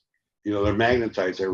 They got a lot down there. I'm sure you guys have a lot too. Oh man. So everywhere you go, it's going to be different. So you just got to learn it. Like I said, you got to learn your equipment. Learn your equipment. Yeah, exactly. Yeah, learn your equipment's limitations and whatnot. And you always preach that, Yep. Learn your tool, learn your equipment. Mm-hmm. Well, yeah, you know what? You throw dirt at it till it works for you. Yeah. Well, yeah, if your riffles are packing, you usually steepen them a little bit and turn up your water a little bit. If you're bending metal, you got to do whatever it is. Yeah. Some places have outrageous amounts of black sand. I've seen it where we shut off our sluice plant and the tailings are just black from the black sand. Yeah. It's a bitch to clean. Sorry for the children listening if there are, but it's terrible. Be in bed by now. Okay, good. They better be. Where the hematite and the magnetite is large. It's all the size of your end of your finger, ends of your thumb. And I remember I changed creeks and I had my riffle set at 3 inches, and they just packed solid full of chunks of hematite and magnetite. It was right flush. And I phoned the engineer and he said, "Oh, just stretch them out a 1/2 inch." And I did, and that was it. I washed it out. So like you say, every place is a little different. You start off with your standard and then adapt. Right. You have a standard, sure. For us, I was always told an inch for every foot of sluice. So if you got 2 feet of sluice, you're gonna be up 2 inches. Well, that's fine, but that's not. Sometimes your water flow is not that good that you're gonna be able to do that. So you have to adjust, even the same creek over and over again. I mean, we've gone to, you go to our creek. Sometimes the water's heavy, running pretty good. We set it up set your sluice up one way. Next time you go, it's not as water's not as deep, and now you got to set it up different. But you're still running the same material. Right. Yes, and some gold's different too. Some gold's like little canoes. It's really flat and it's kind of beveled. Yeah, see, and our gold is fly poop, gnat poop. I mean, small. A lot of it, very small. Yeah, not that there aren't pickers and nuggets, but the majority of our stuff is gonna be fly poop. But then again, globally, that's what's there mostly. That's true. Right. Well, they say most of the gold is microscopic, floating in the ocean. That's what I've read. Right. Just wait till they figure out how a way to mine that. Gold prices will plummet. Yeah. Yeah. It's like if Elon Musk or those other guys go up and mine that meteor or meteorite, whatever it is, that supposedly has quadrillions of dollars worth of gold on it. There's a piece of gold. Ali wanted me to show it to you guys for some reason. Yeah. Very flat. We caught it. Yeah, but that's a nice nugget. It's, well, I've read. I don't know anything, right? All you know is what you read. But they say that all the planets are made out of the same material. They've all slammed into each other. Like in our solar system, we started off with 100 planets, and now we have what, 9? And the Earth and the Moon were made by 2 planets slamming into each other, and the Moon broke off. So, in theory, if that's the case, then the metallurgy in every planet is going to be very similar. So there's going to be more or less the same amount of gold in every other planet that we have.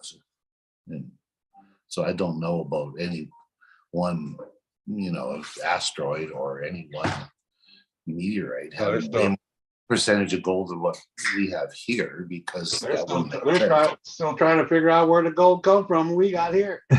I know. I mean, what do I know? I'm like you. What do I know? But my theory is creation is a magnificent thing, and if it happened in the Big Bang and it all accumulated then, but the Earth recycles it and churns it up, melts it down, pushes up through cracks and fissures, and it ends up becoming a load somewhere in an outcropping somewhere, or in a intrusive rock formation somewhere waiting to peak out someday. You have all different ones. The epithermal deposits are sort of like a hot spring, right? Mm-hmm. And it comes up and it's spread microscopic through a very large area of rock, and then you have your big gold veins, small gold veins, and everything in between. So there's a multitude of different deposits. I mean, what I'm impressed with is today we spend trillions of dollars, people all over the world, hard rock companies doing all this fancy stuff to try and find gold. But somehow or another, the ancient Egyptians 5,000 years ago stared at these mountains and went, hey, I bet there's gold inside that mountain. I mean, we can't see it, but I think it's in there. And then they dug tunnels into the mountain, and they brought out the ore, and they smashed it up with sledgehammers, and then they gave it to the girls in these little cups with a little flour grinder, and they ground it all into powder, and then they heat leached it with cyanide, and that's how they got the gold to put on all the mummies. Like, where did they get that from? We can't find it today, and they thought all this up. Like, I'm sorry, but it's very hard for me to comprehend. I'll tell you what. You want to read something about what you're talking about? Read this. Sure. What is it? I can't see that. Gregorius of Arcola de They're in Metallica. It's all about mining from the very beginning. Really? Oh, cool. Just think if that Mexican partner of mine could read in Spanish. That's kind of crazy, isn't it? Oh, hi, Well, Rel. it's I'm not saying it's aliens, but it's aliens.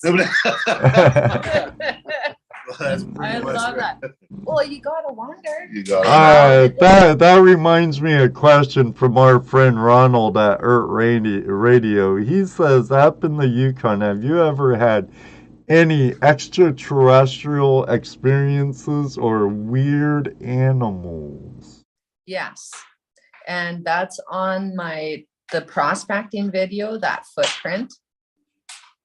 I don't know if you guys watched that one, but it was a footprint and it was 4 toes, and I didn't put my boot beside it, but it was like 17 inches long. 17 inches long, and it was right on the creek bed, and it was 1 footprint. So it's a humanoid footprint just in the mud right beside the creek with 4 toes and 17 inches long. And it had all the, if you step in the mud, your foot's not flat, right? The contours of your foot, it has the same contours as like a human foot. So I have no idea. That is the creepiest thing I've ever seen. And I said, let's get the hell out of here because it was fresh. Yeah, it's a narrow, long humanoid, not like a bear.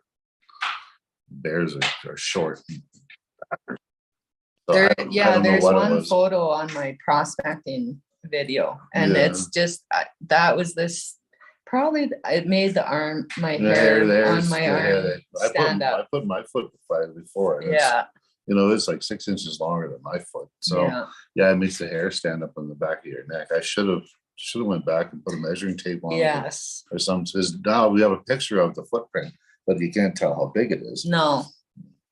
So it doesn't look like anything. But that was pretty. But other than that, alien things, no. But you see weird shit in the Yukon sky every night. Like it's so there's no cities, right? Like the entire Yukon holds no light pollution.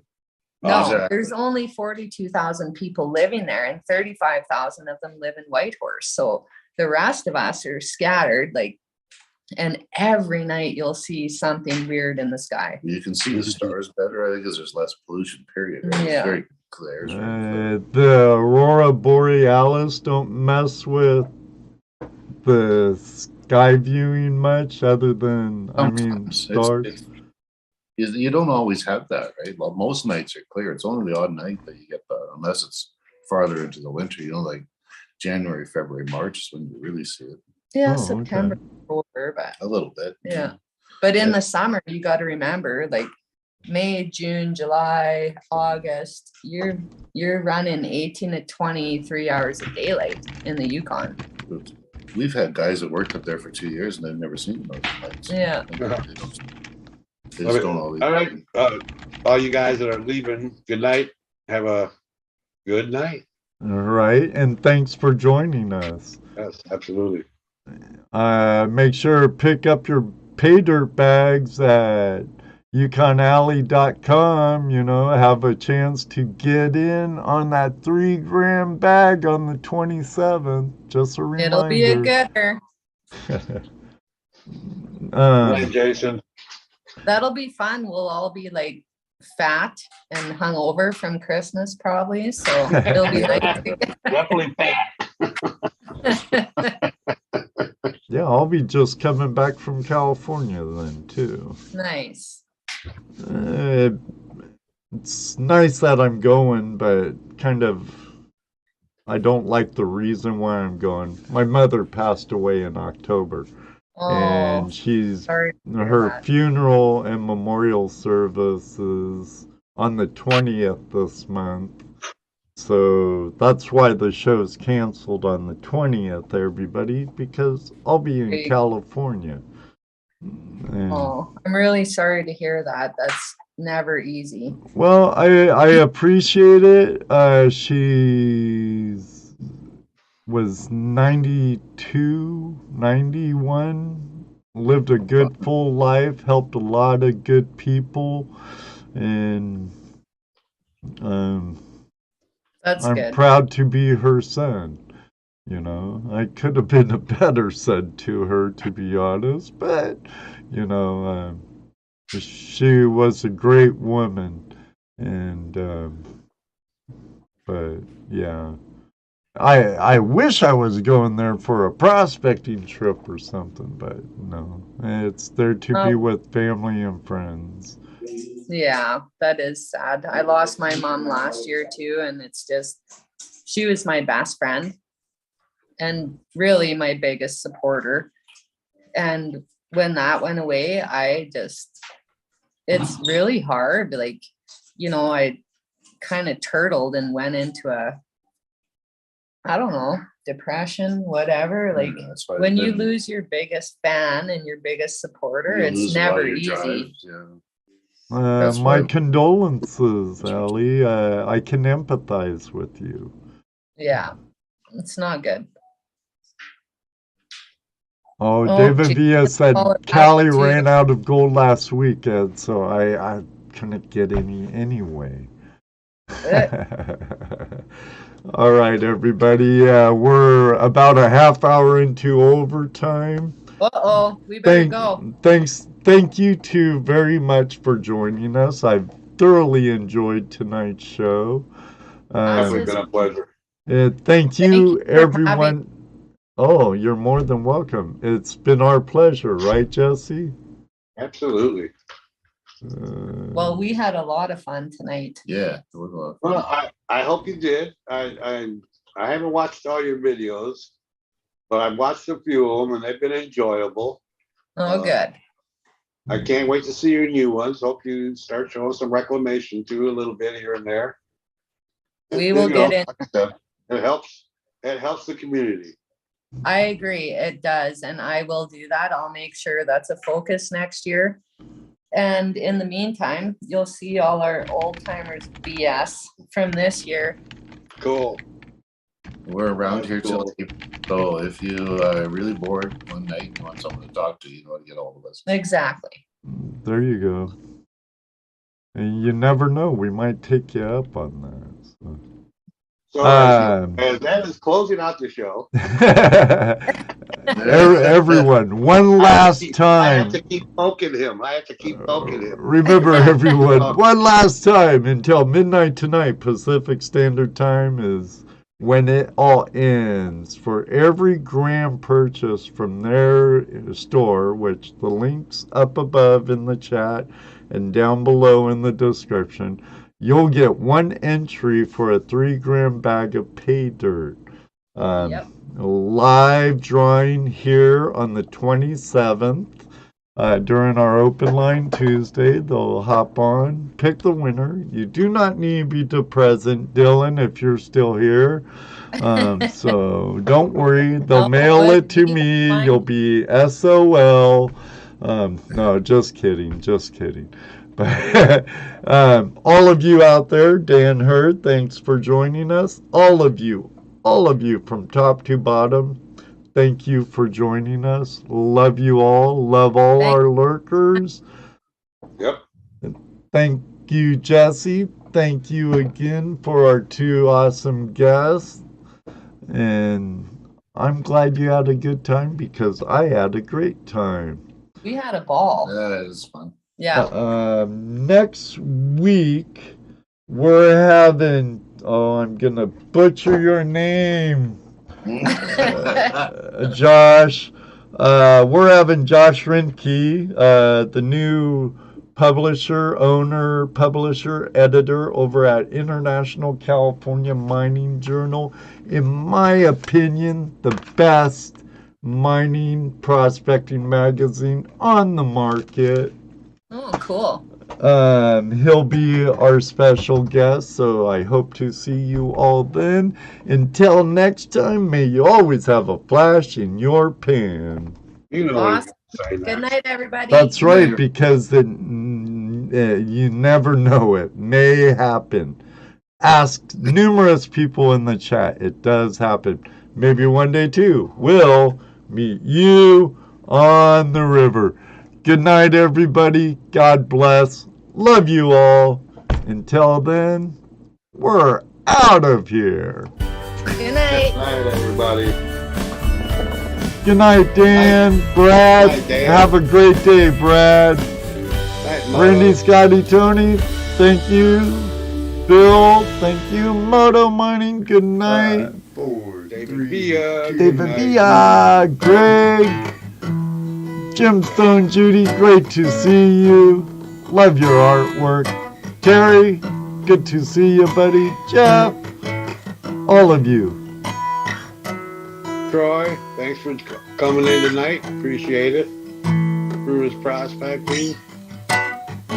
Buenas noches, amigo. And still here. Nice job again.